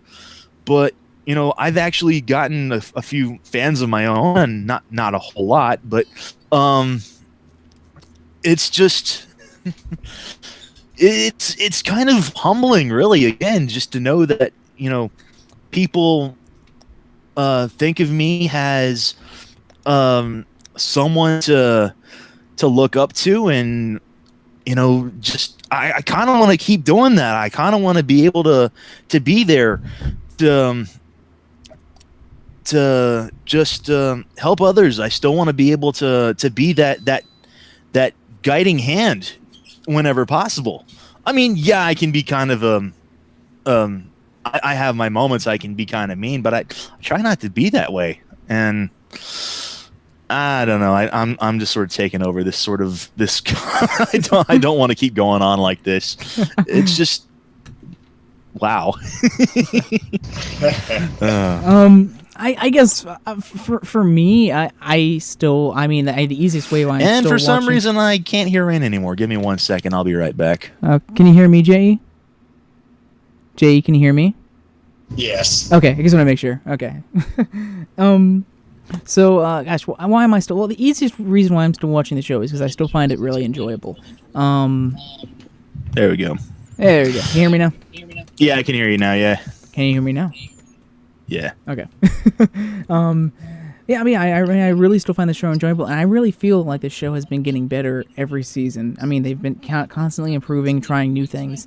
And more importantly, I feel like the show has so much more it can explore, and they've only set up more for it to explore in the past couple of seasons.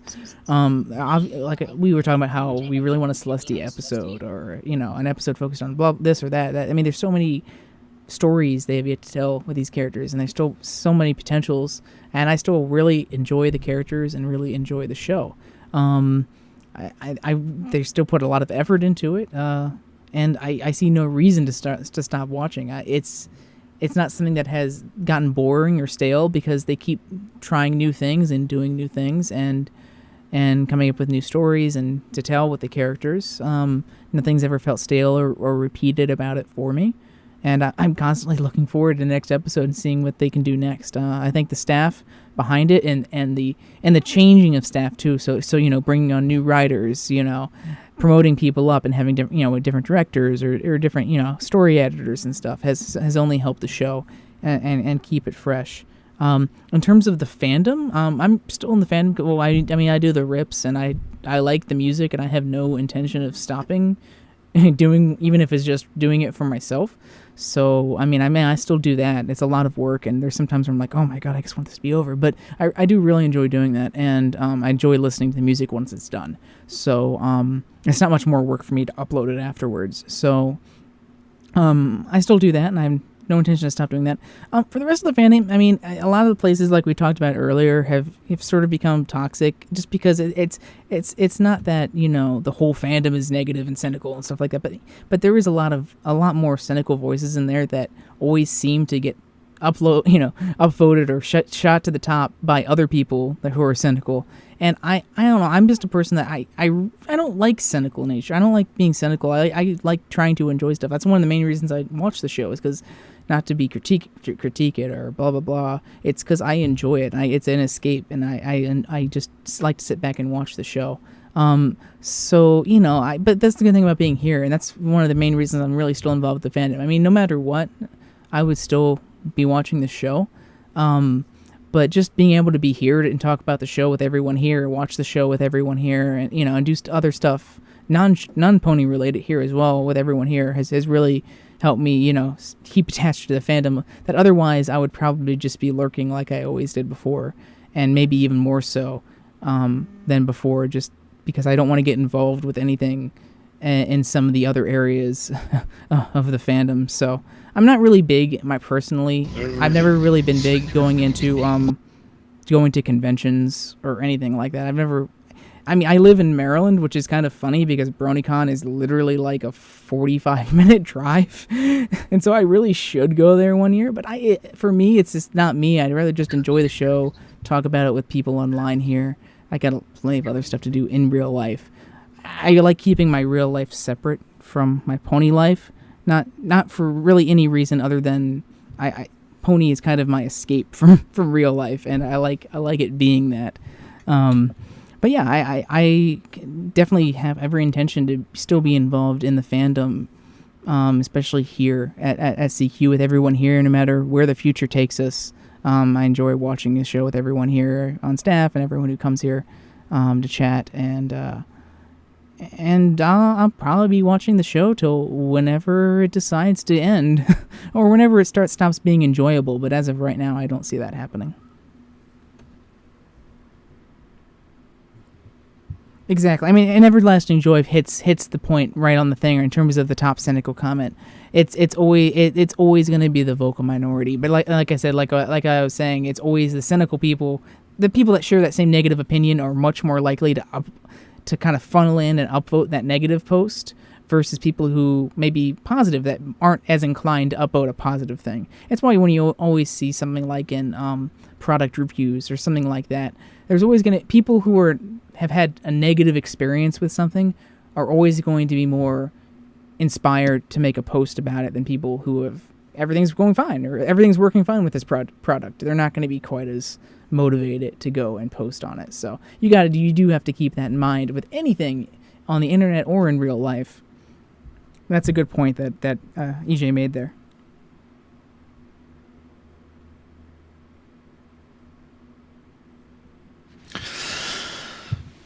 Yeah, I don't really plan on leaving Pony right away.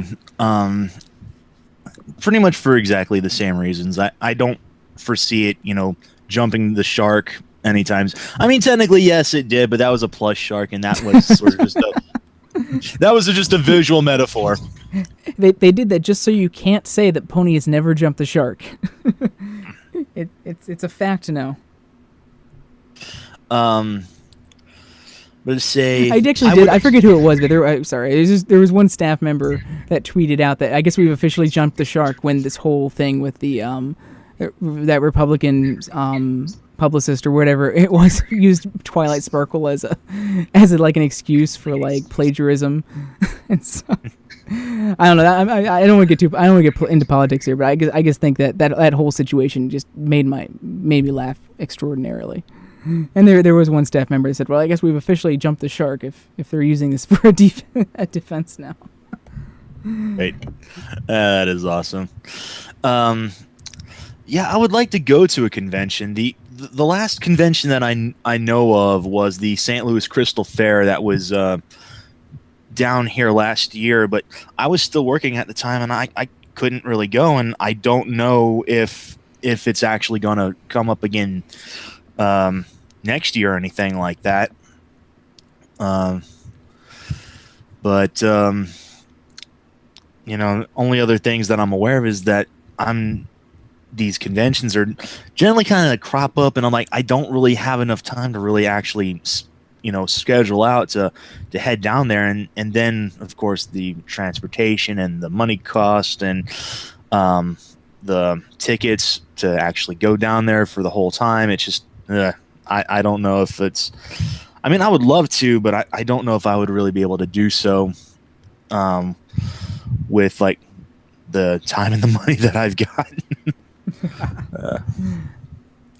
I will say this, however, when Pony does eventually end, and it's going to end eventually. I know that it will go on until the sun explodes, but then it will still end. Yeah, I mean, whether it's 10 years or 20 years from now, or heck, even if it ends on a high note here on season 6 and we don't get a season 7. I'm just saying, I'm still hoping to maintain the relationships that I've developed here with my buddies for exactly for as long as I can live. I want to be able to look fondly back on the memories I've made, both through the show and on its fandom, from here for years to come.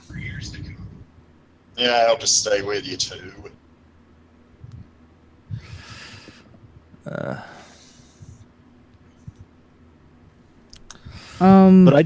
I don't see myself as leaving anytime soon.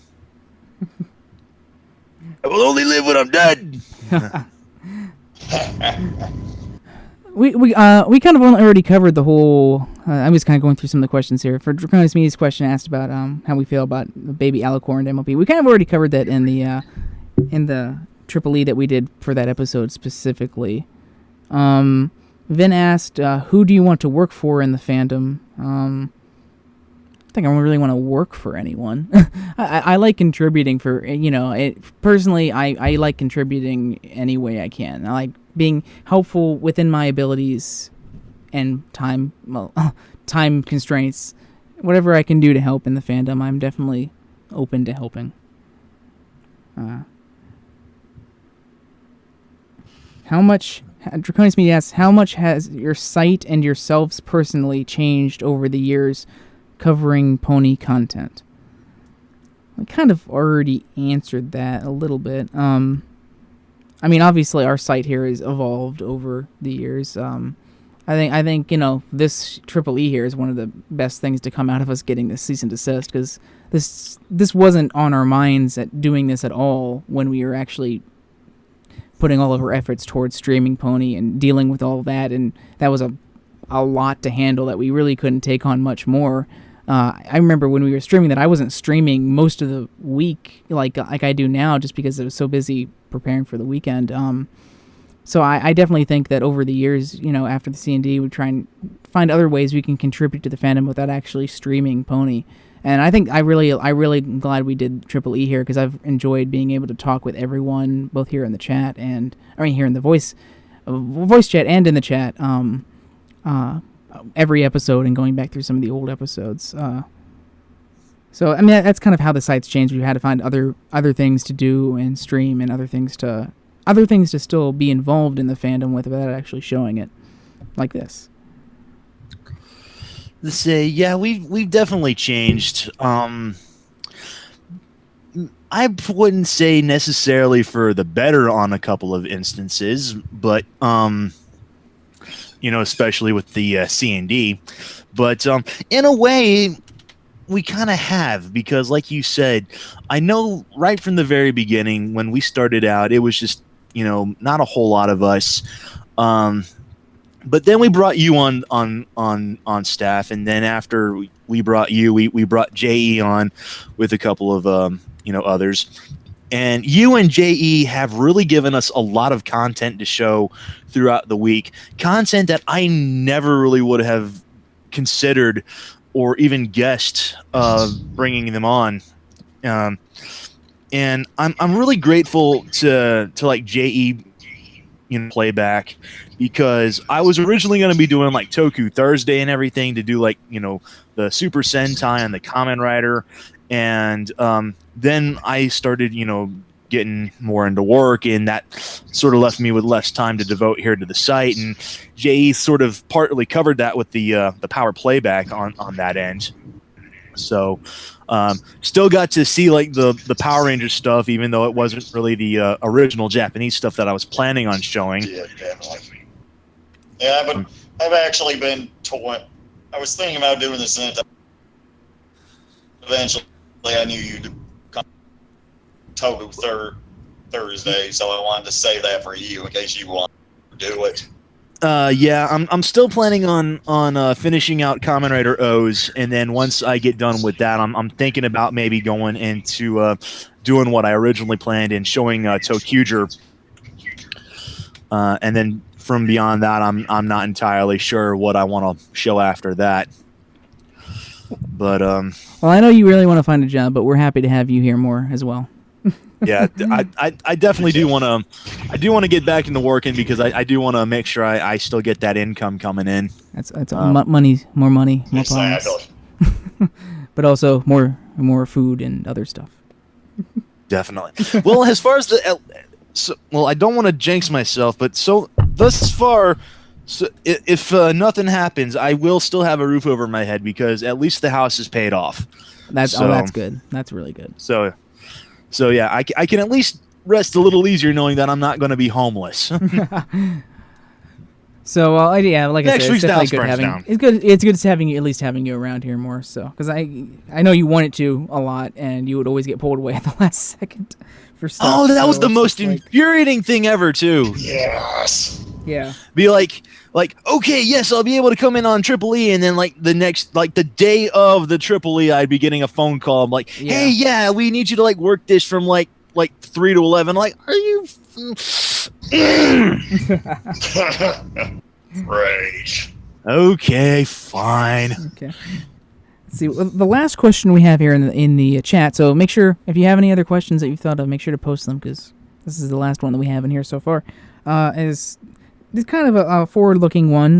We kind of asked this a little bit in our season 6 part 1 recap, but even this is kind of looking a little farther out than what we did there. So what kinds? I'm not sure if Draconis Media, I'm not sure if you meant G4 or if you're asking us to look forward to like the next generation. My Little Pony: The Next Generation, starring Patrick Stewart. No. We already got John Delancey. Bring back this. I know, right? With Patrick Stewart. Well, you already have John Delancey who's Disney. So Draconis Media's question. Draconis Media's question was, what kinds of things do you hope to see for G5's future? And I'm not sure if you mean G4's future or G5, but we can just say, let's just make it general. What does everyone hope to see in Pony's future? Is there anything specific, either in the show or the fandom? I want to see an episode with just general episode. Doesn't have to be anything specific. Doesn't have to be comedic. Just an episode where everybody is wearing some goofy hat. Make it happen. I just want to see something like that. To be serious though, I want to see more developments and cast dynamics. I want to see more family issues with the extended cast. I want to see more. I want to see more. Let me try to revise this. I want to see more development on Rainbow Dash's family. I want to see if that stallion that we've seen that has her design, if that's actually her father or her brother. I want to see more focus on Celestia. Definitely more focus on Celestia. That's I can think of right off the top of my head right about now.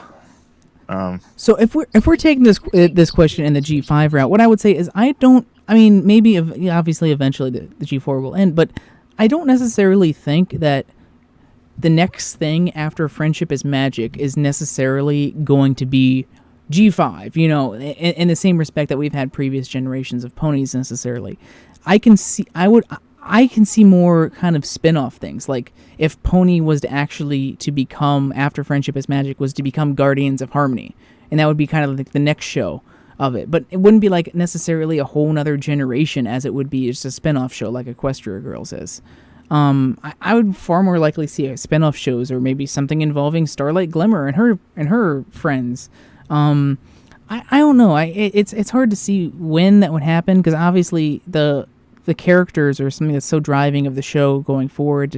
So kind of just scrap the characters as they are and move on, I don't see happening anytime soon. But maybe using those characters, the same characters, in a new show like they did with Equestria Girls, or something with Guardians of Harmony that maybe changes the show's focus a little bit and is technically a new show, but maybe involves the same characters and the same style of animation and stuff.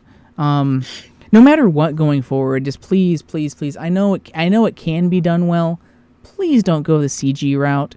I really do enjoy seeing 2D animation, and just I would hate to see Pony go the CG route. I think it's much better in 2D, whether that be in Flash or like the movie is apparently looks like it's going to be in hand drawn kind of Toon Boom kind of thing.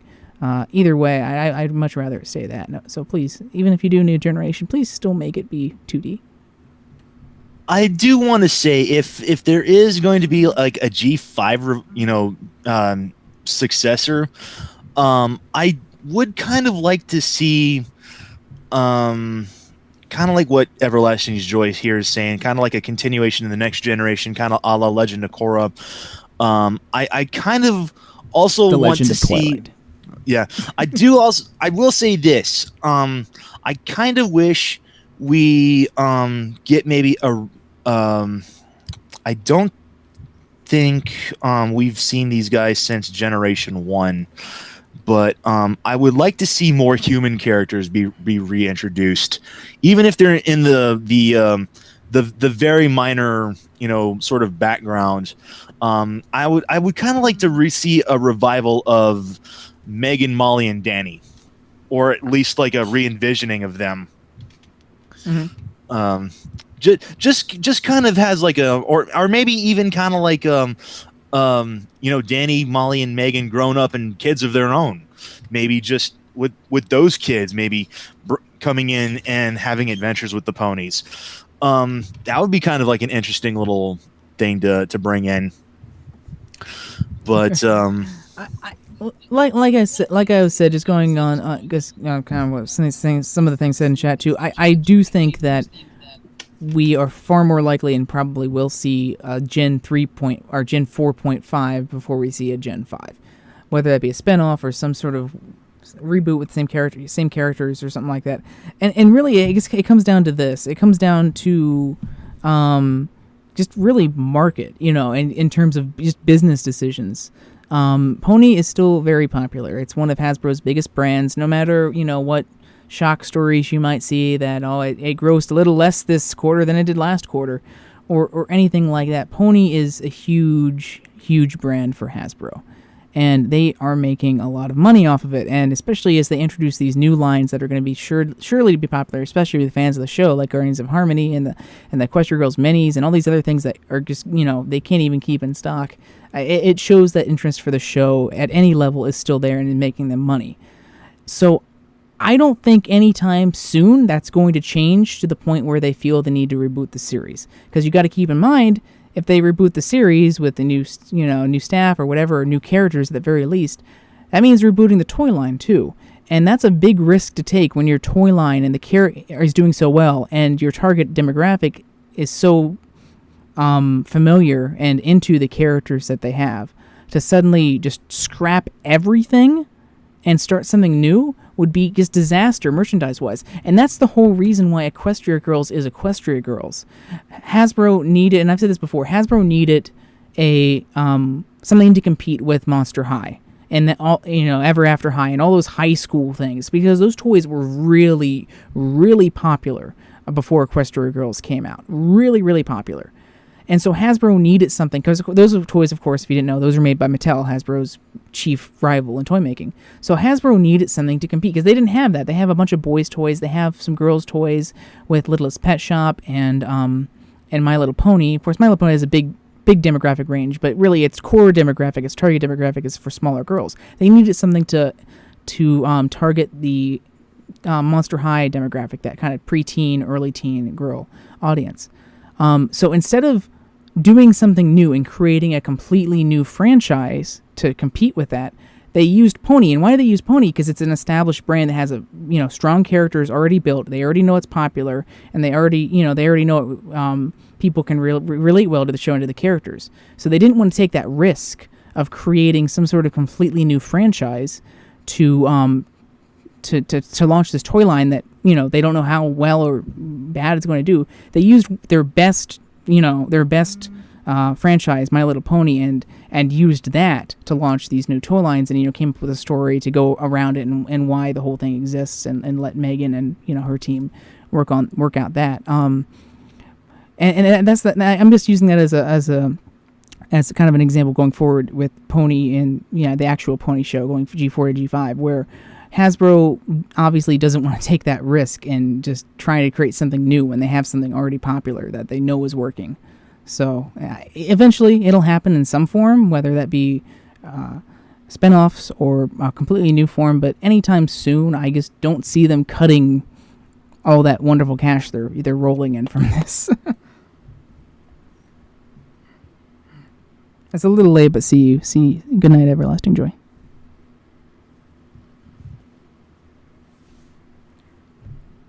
I'm just kind of going to read through some of the chat here too.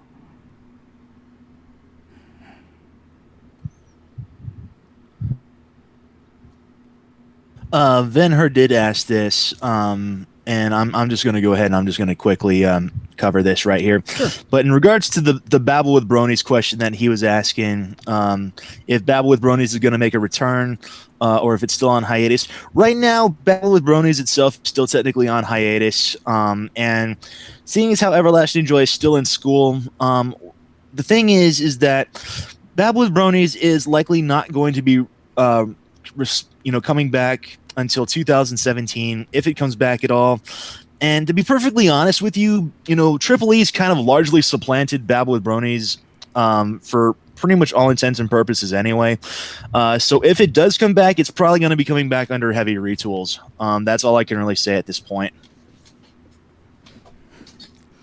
Babble with Bronies was kind of like what Triple E was and what it used to be. It used to be basically kind of what we would do is we would take like an episode of the show. We would basically discuss the show, what we liked about it, what we didn't like about it, characters, stuff on about the episode, on like morals and everything. Basically what Triple E is already doing, essentially. I mean, if you really want to know more, the Babble with Brony page is still on the site, and the history page of that, or the main page of that part of the site, gives a good kind of summary of what it was. It was kind of half Triple E, half like art feature, like fandom feature. So there'll be some, there'll be and like half interviews. So every episode was, if you weren't never here when Babble with Bronies was going on, every episode would start with kind of like featuring artwork and featuring music or other content by the fandom. Sometimes we get the artist in here to make a comment on it. And after that, it would kind of go into a couple different things. Either we discuss a past episode of the show, usually watching it first, because this is when we could still do that, and then discuss the episode. We maybe discuss a comic, discuss some other topic with the show, or we would have like an interview with someone like in the show or the fandom or something like that. So once Everlasting Joy and the Babble with Bronies crew kind of got a little too busy to do that, because it was a lot to put together. It isn't like Triple E where we just kind of come here and we talk about the most recent episodes. It was a little bit more in depth on each episode, with Everlasting Joy having a lot of notes prepared and questions prepared for it. And so when we stopped being able to do that and put that on hold, and after we got the C&D and we kind of needed something to be able to still relate to the show here on the site, that's when we kind of came up with the Triple E idea and kind of continuing what they were doing with Babble with Bronies, but for new episodes, because this is when the episodes were still coming out. So we would do that from the most recent episode, and then when we got to the hiatus time, we decided, well, we might as well kind of pick up where Triple E left off after season 2 with the episode discussions, and we kind of talked about past episodes. It was very similar to what we do, but I would say it was a lot more organized. Everlasting Joy put a lot more time into organizing it than we do every week here, where we kind of have a set like layout of how we discuss things and then just kind of ramble on. Yeah, and like I just mentioned, Triple E is basically just Babble with Bronies streamlined, because Babble with Bronies, like you said, we did episode discussion, we did interviews, and then we did fandom spotlights, and basically what Triple E all does is it just basically focuses on episode discussion, and that's largely it. Hence the name. Yeah. But, obviously, we only have really season 4 left to talk about, so we're going to try and sprinkle in some other discussion things, like this thing here, where we'll discuss things other than episodes. So hopefully keep it a little interesting, too. But we won't have to do that for a while now, that season 6 is about to start back up next week. So that's kind of the rundown of Babble with Bronies. If you want to check it out, if you go to the shows tab at the top of the site, the whole Babble with Bronies site's still there. You can view through all of that. I don't think many of the past episodes are still up, because I know a lot of them we took down after the C&D because they had episodes in them. I'm not sure if any of them are still up, but they were on YouTube, on the Babble with Bronies YouTube, so you might still be able to find some of them there. I'm not sure if they're still linked from the site or not, if you're curious about that. So, but yeah, that's the answer to that question. Gosh, anyone here on the chat have any questions they want to ask on the voice chat here? Because we kind of run dry on questions in the on the IRC here. We got about 20 minutes left here. Dark 92 Enigma sort of kind of has a bit of a question here that I can't kind of help but think about it. If Friendship is Magic is to end, what sort of ending would you like to see for it? Which is a kind of more challenging question. It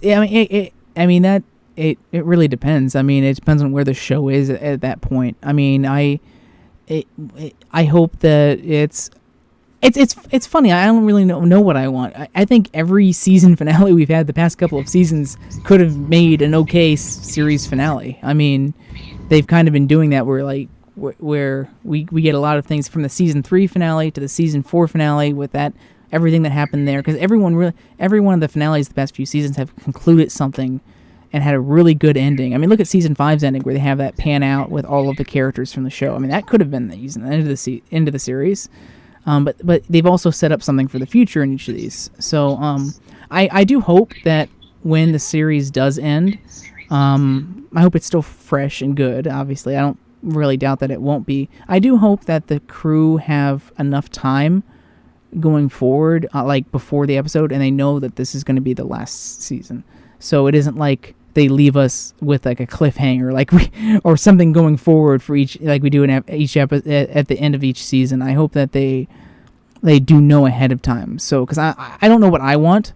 That's the thing with a series. I don't know what I want. They usually deliver. The crew usually delivers what I didn't know I wanted. And so I'd rather than saying what I want, I just hope that they know it's going to be the final episode. I hope they can deliver what they want, because I'm sure I'll like what they want if they know it's going to be the absolute final episode.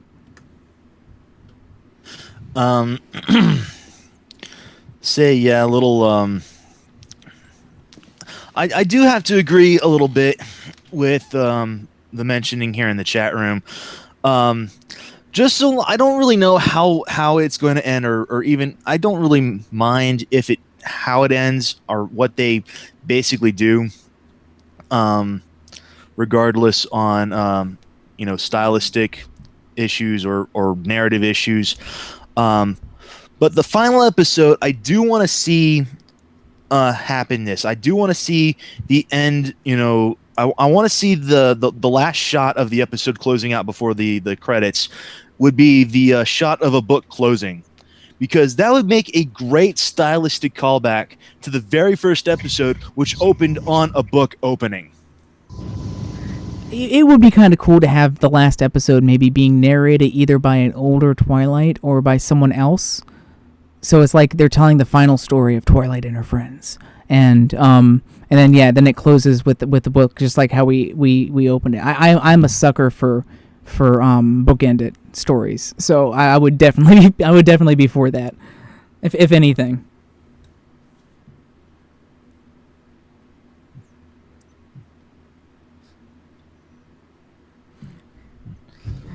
Doug and I do kind of giving a little late thing for our first question here. As for how I began in the show and in the fandom, well, I actually caught a glimpse of the pilot while preparing for.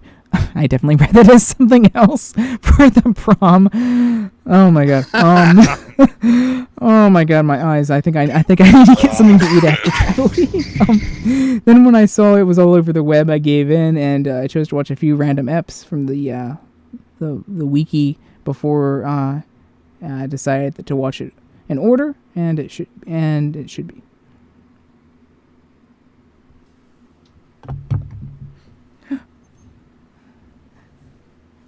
Yeah, I'm a real sucker for bookended endings. I mean, they don't necessarily have to do that, but I'm a sucker for bookends.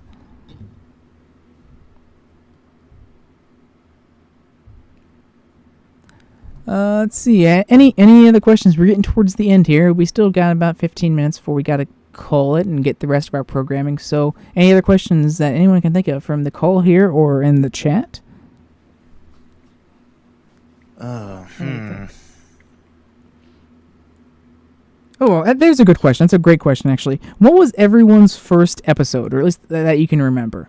For me, I already said it. My first episode, I watched from episode 1. That's the first episode I ever came into contact with, and I watched the series in order from there. When I first began watching, I watched right from the very beginning. That was where I did it as well. When I wanted to do when I wanted to watch the episodes, I wanted to watch them in an order, and I figured where where best to begin, then right at the very beginning. Yeah, I already said that the last roundup was my first one. So while everyone's kind of listening off what their magical mystery here, that's an interesting first episode to come in on. Oh my gosh, how did that go for you? Yeah, okay.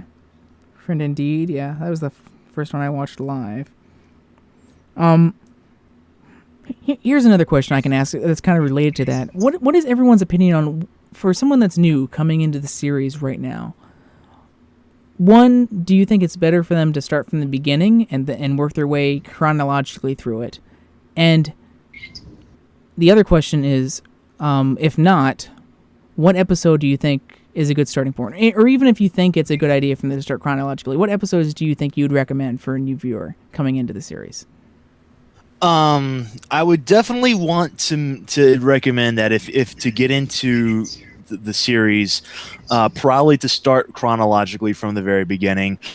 If I had to choose any standalone episodes outside of the chronological series, if to convince them maybe to give the show a chance, I would probably have to say, oh geez, I think it would have to depend on the viewer, the potential viewer. True.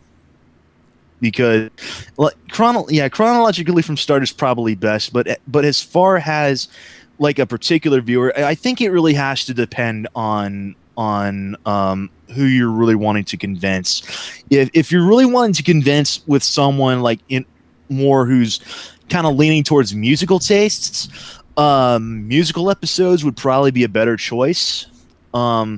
Anything regarding visual episodes would probably have to be anything from season 4 on. But then, see, I don't think I always see Lesson 0 listed as a good one. I don't really think it is. I mean, it can, maybe I guess as an outsider you could potentially find it funny, but you going into that episode, you wouldn't really understand any of the conflict in it without knowing who Twilight is, how she reacts, who she is, the whole concept behind, the friendship letters. And that was the whole point of the entire first season, was the friendship letters. And the whole point of that episode was getting rid of Twilight having to write the friendship letters. And you wouldn't understand that if that was your first episode. You might be able to find a lot of it enjoyable and funny because it's so wacky. And if someone's really into that kind of that kind of writing, maybe that's a good recommendation. But I really think without understanding season 1 in the show and understanding Twilight, I don't think you'd be able to get as much out of Lesson 0. Maybe people recommend. Maybe people in a way, I agree. I mean, I love Lesson 0 significantly. By the way, I think J.E.'s mic might be. I don't know if it's J.E.'s mic or if something's on. I can hear him. I can hear J.E. I don't hear him at all. Then What? Okay, I need to refresh then. Oh, hey, hold! I heard him there for a second. Okay, maybe he's just breaking up a little bit for you. Hello. That's weird. Okay, yeah, because I saw the indicator that J.E. was talking, but I couldn't hear him, and I'm like, what the hell? Huh. Okay, but yeah, as I was saying, Lesson 0 is personally one of my favorite episodes, and it is one of the ones that I love the most. But I would have to say that I wouldn't really consider Lesson 0 has a good starting off point or has a good introductory episode. Party of One probably would be a decent introductory episode, because I happen to love Party of One for same reasons I love Lesson 0. But Party of One still is more of a still a good, it's still a season 1 episode. And I do want to say that unlike like the more narrative driven like season 4, season 5, and even season 6 here, aside from a couple of events, season 1 was largely designed to where you could pretty much read or watch the episodes in pretty much any order. So if there are any introductory episodes that's outside of the beginning, I would probably have to recommend starting off anywhere in season 1, pretty much. personally, with me, I do think that chronologically is the best way to watch the show. You get a good understanding of the characters, you get to see them build, you get a lot more out of it. Just based on my experience having watched the show from beginning to end, even to this day, without skipping anything. I think it's just the best way to see that progression that does happen throughout each of the episodes and each of the seasons. That being said, though, I will say that something that's a lot easier to recommend if this was season 3 or season 4. But now halfway through season 6, even though I think it's the best way to watch the show, it's still kind of hard to recommend that to new people because it's a big commitment. There's so many episodes, well over 100 episodes of the show now, and to say I want you to watch this all in order and then be missing out on episodes as they premiere, it might be a long time before the person catches up and is able to actually participate in the fandom and watching new episodes and stuff like that, without worrying about being spoiled. I mean, coming in during season 2, it was a lot easier for me to catch up, and even then it still took me a month or two before I was ready and all caught up to watch live. I can only imagine coming in now and trying to do what I did and not be involved with anything until I was done and all caught up with everyone. I still think it's the best way to watch the show, but it's going to be so hard anymore to do that unless you just sit down for 2 weeks and watch Pony nonstop. And like I said, when I started, I mean, I had the benefit of starting right after season 1 ended. So all I had was like the 26 episodes. And even then, I mean, like I said, I didn't binge watch. I mean, I took like maybe a day here. And I watched maybe like no more than like 3 or 4 at a time. And then I'd come back like maybe the next day and then watch like another 2 or 3 after that. So it took me about like a week or so, like a week and a half to catch up, but yeah, if I did this the same thing, if I had gotten into the series like immediately after season 5 had ended, or even if season 6 were to end, and if I had gone into the show after that, I mean, looking at like 100 episodes, I mean that's kind of. Then again, I don't know. I mean, I spent like 2 weeks and I was on Hulu and I watched like the entirety of all 5 seasons of Yu-Gi-Oh! So I could easily do the same thing for Pony, I suppose. I guess it depends on how much free time said person has and other commitments. Well, I'm not going to lie.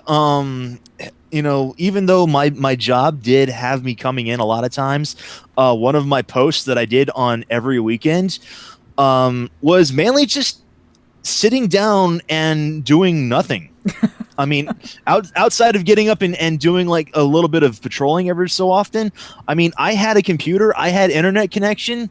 Mm-hmm. I figure, what the hell? I mean, I'm sitting here, I've got nothing to do. I'll just pull up Hulu, I'll pull up Netflix, I'll just watch a bunch of shows. Yeah, I mean, kill some time. I think that's probably the one biggest plus to your job, was just that as long as you had like internet where you were, I mean, you could just do whatever, just sit in your entire shift, watching shows or hanging out in chat here at least. So and just only going up every once in a while to do patrol. There was always one thing I've always said to people when I was, still doing my job at security. Everyone was asking me, it was like, hey, you do security night shift? I said, isn't that boring? And my response was always, hell yes, it's boring. But this is a job where you want boring. I mean, you're doing security. You don't want anything like exciting, because the thing is with security, boring is good. It means you're not being shot at. Let's see. I think I have one more question. I actually have a lot of different questions that I'll save for next time. Next time we do something like this, because there's a lot of other very show-related questions that I think we can ask that I'd like to do. I'd like to ask questions going in the future, like what everyone's least favorite episode is, that kind of stuff. We don't have enough time to get into those kind of questions now, so I'll save those for a future one. But the one question I do want to end, as we kind of get to the end here, that just came into my mind is, what was everyone's favorite song? Do you have a favorite song from from MLP? And which I have one too is many it? to list. Too many to list. I don't really think I can Yeah. participate in this question. I'm really curious to see if anyone does have a favorite song and why that's your favorite song. Yeah, I mean, the next episode that we have that isn't like an episode, I do want to go into like some opinion-based things on not so much like your history with Pony, but kind of your opinion on Pony overall, like the favorite episode, like all that kind of stuff. We'll do that next time we have an episodeless question, an episodeless episode. But for now, I'll just kind of, while we have a little bit of time left, I'll kind of do the song one.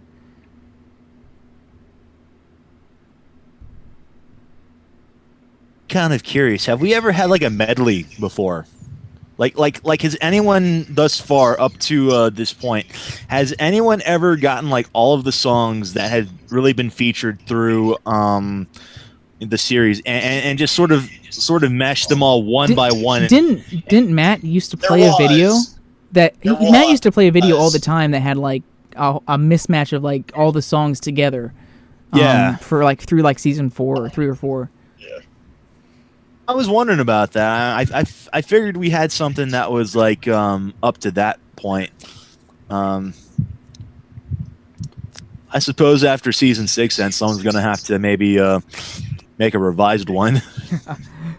Gosh, I really have too much to list. I can just say some of the ones that come to my mind first. I mean, like all of the musical episodes are always like that's some of my favorite work that they've done in the show. Just overall, beautiful songs like Celestia's Ballad, or the kind of like the sad songs from Pinky's Lament from Pinky Pride, and Diamond Tiara's song from the CMC episode. I really enjoy those kind of more emotional songs.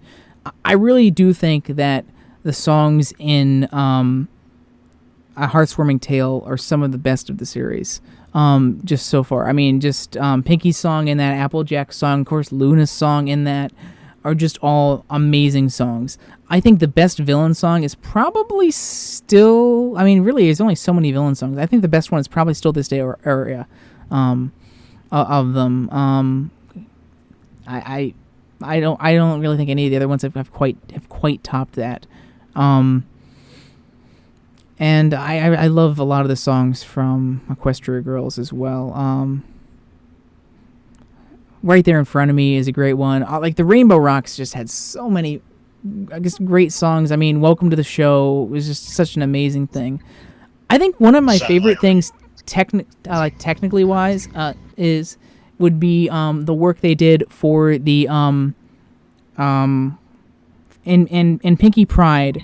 I forget the exact name from it. It's the kind of the battle that they have between Cheese Sandwich and Pinkie Pie near the end of the episode. That battle where they go through like all the different things, and it's pretty much just like a polka melody, like Weird Al would do, and then they work in so many different songs, and then they work in like Weird Al singing the Smile song in it as well in the polka. I really like the work from that, and the same thing with that same thing can relate to Welcome to the Show, and I really like how that infused so many things together. You have the Dazzling song, and then you kind of go to the Rainboom song, and then you have this instrumental part in the middle of it for the battle sequence, and just how they wove all of and then you have Sunset Shimmer's final number for it. I like how they wove all of those things together into one song as well.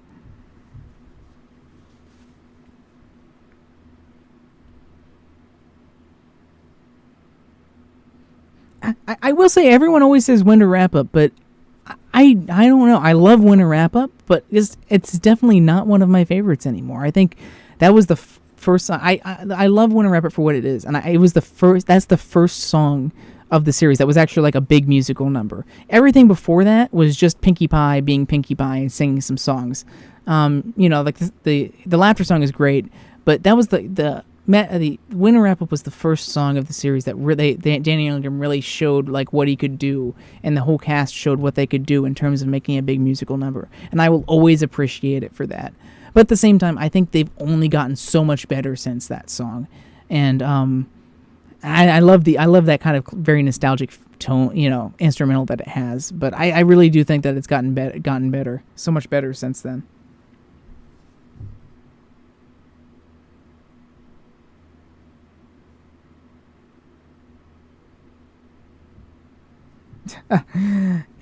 And Daniel Ingram definitely deserves all the praise he gets, and I really hope that he continues to be able to do stuff like outside of Pony, and whenever Pony ends in its current form, hope he never leaves Pony while it's still going. But I mean, I definitely wish that I really hope that he has like a lot of great things in his future, because he and his team are just immensely talented in terms of the songs that they can write, and they're on par in terms of quality with like anything that you see coming out of like Disney or anything like that. And so I just wish him the best in the future going forward too, and hope he gets a lot of really good opportunities and credit, because I think he really does deserve it. He has a really good talent, and you can see that through like just not just Pony, but Littlest Pet Shop and all the other stuff that he can do.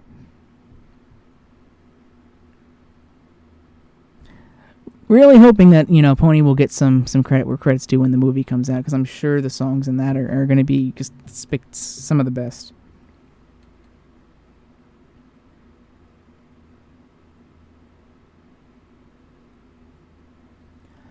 So with that, we got about 5 minutes before we got to leave, so we might as well go ahead and wrap it up here. Don't really have any time for any more questions. I just want to thank everyone for participating, asking questions. I wasn't sure how many questions we get and how long this would go on, but we managed to fill that entire time slot. So thank you all for coming for today and participating in that. I think this has been a lot of fun, and I'm definitely looking forward to doing some more of these more discussion-like episodes, not relating to like actual Pony episodes in the future too, because if you ever have any like topics that you think we should do for a Triple E that isn't like an episode, go ahead and you can just go to the contact page on the site and shoot us an email with it, and we'll consider it for future episodes of Triple E, because we got the rest of season 6 will be busy, but after that, we'll have the hiatus until either the movie or unless season 7 comes out before it. So we'll have some time, and we have season 4 to get through, but I'm sure we'll have some other slots that we'll need to fill with that. So, so I'm glad we can do this, and thanks so much for joining us. And of course, next week, Pony's back. Pony's back this weekend. It's back. Shortest hiatus ever. I'm really excited. So that's coming this weekend at 11:30. So make sure to join us here in chat during the episode. I will be here. I'm excited. I was supposed to work, and then I got my shift changed, so I will be here. So I'm extremely excited that I will be here for this episode. So I can't wait. So, and then of course next Tuesday we will be back here at 5 o'clock to discuss the episode Stranger Than Fanfiction. That's the title. Won't say anything more about it because spoilers, unless you want to go into the Crystal Empire chat and chat away about it. But you can already tell by the title this is going to be an interesting episode that might be somewhat relatable to the to the fandom. So I'm sure we're going to have a ton of crap to talk about next week. That's going to be a real good one, because like I said, one of the biggest things that it really drew me into the fandom itself was largely actually fan fiction itself. I'm probably maybe one of the only fanfic not just writers, but readers here on staff as well. So I really want to hear Applejack's unfinished novel. I hope it's I hope we hear that at some point. And of course Rainbow Dash's self-insert fanfic that she wrote. That was one of the best things to come out of Spike at Your Service was those two things. Oh yeah, and of course, not only season 4, I forgot to mention, we also have Rainbow Rocks to talk about on Triple E sometime in the future once we get through season 4. So I can't wait for that. Well, that's still might be my favorite of the 3 movies so far, maybe. So yeah, make sure you if you go into comment sections, please make sure to tread carefully. Oh my gosh, yeah, it's going to be interesting, but I don't really care. I don't give a crap. I am really looking forward to this week's episode and seeing what they do, because it sounds like it's good. They seem to be very proud of it, and I'm definitely looking forward to, based on what I've seen so far. I'm looking forward to it. Anyway, It's about 7:45 here, so thank you so much for joining us and participating in this discussion. Learned a lot. It's been really fun, and I really appreciate it. Let's do it again soon. We will see you next week for Stranger Than Fan Fiction here on Triple E at 5 o'clock coming up, so make sure to join us then.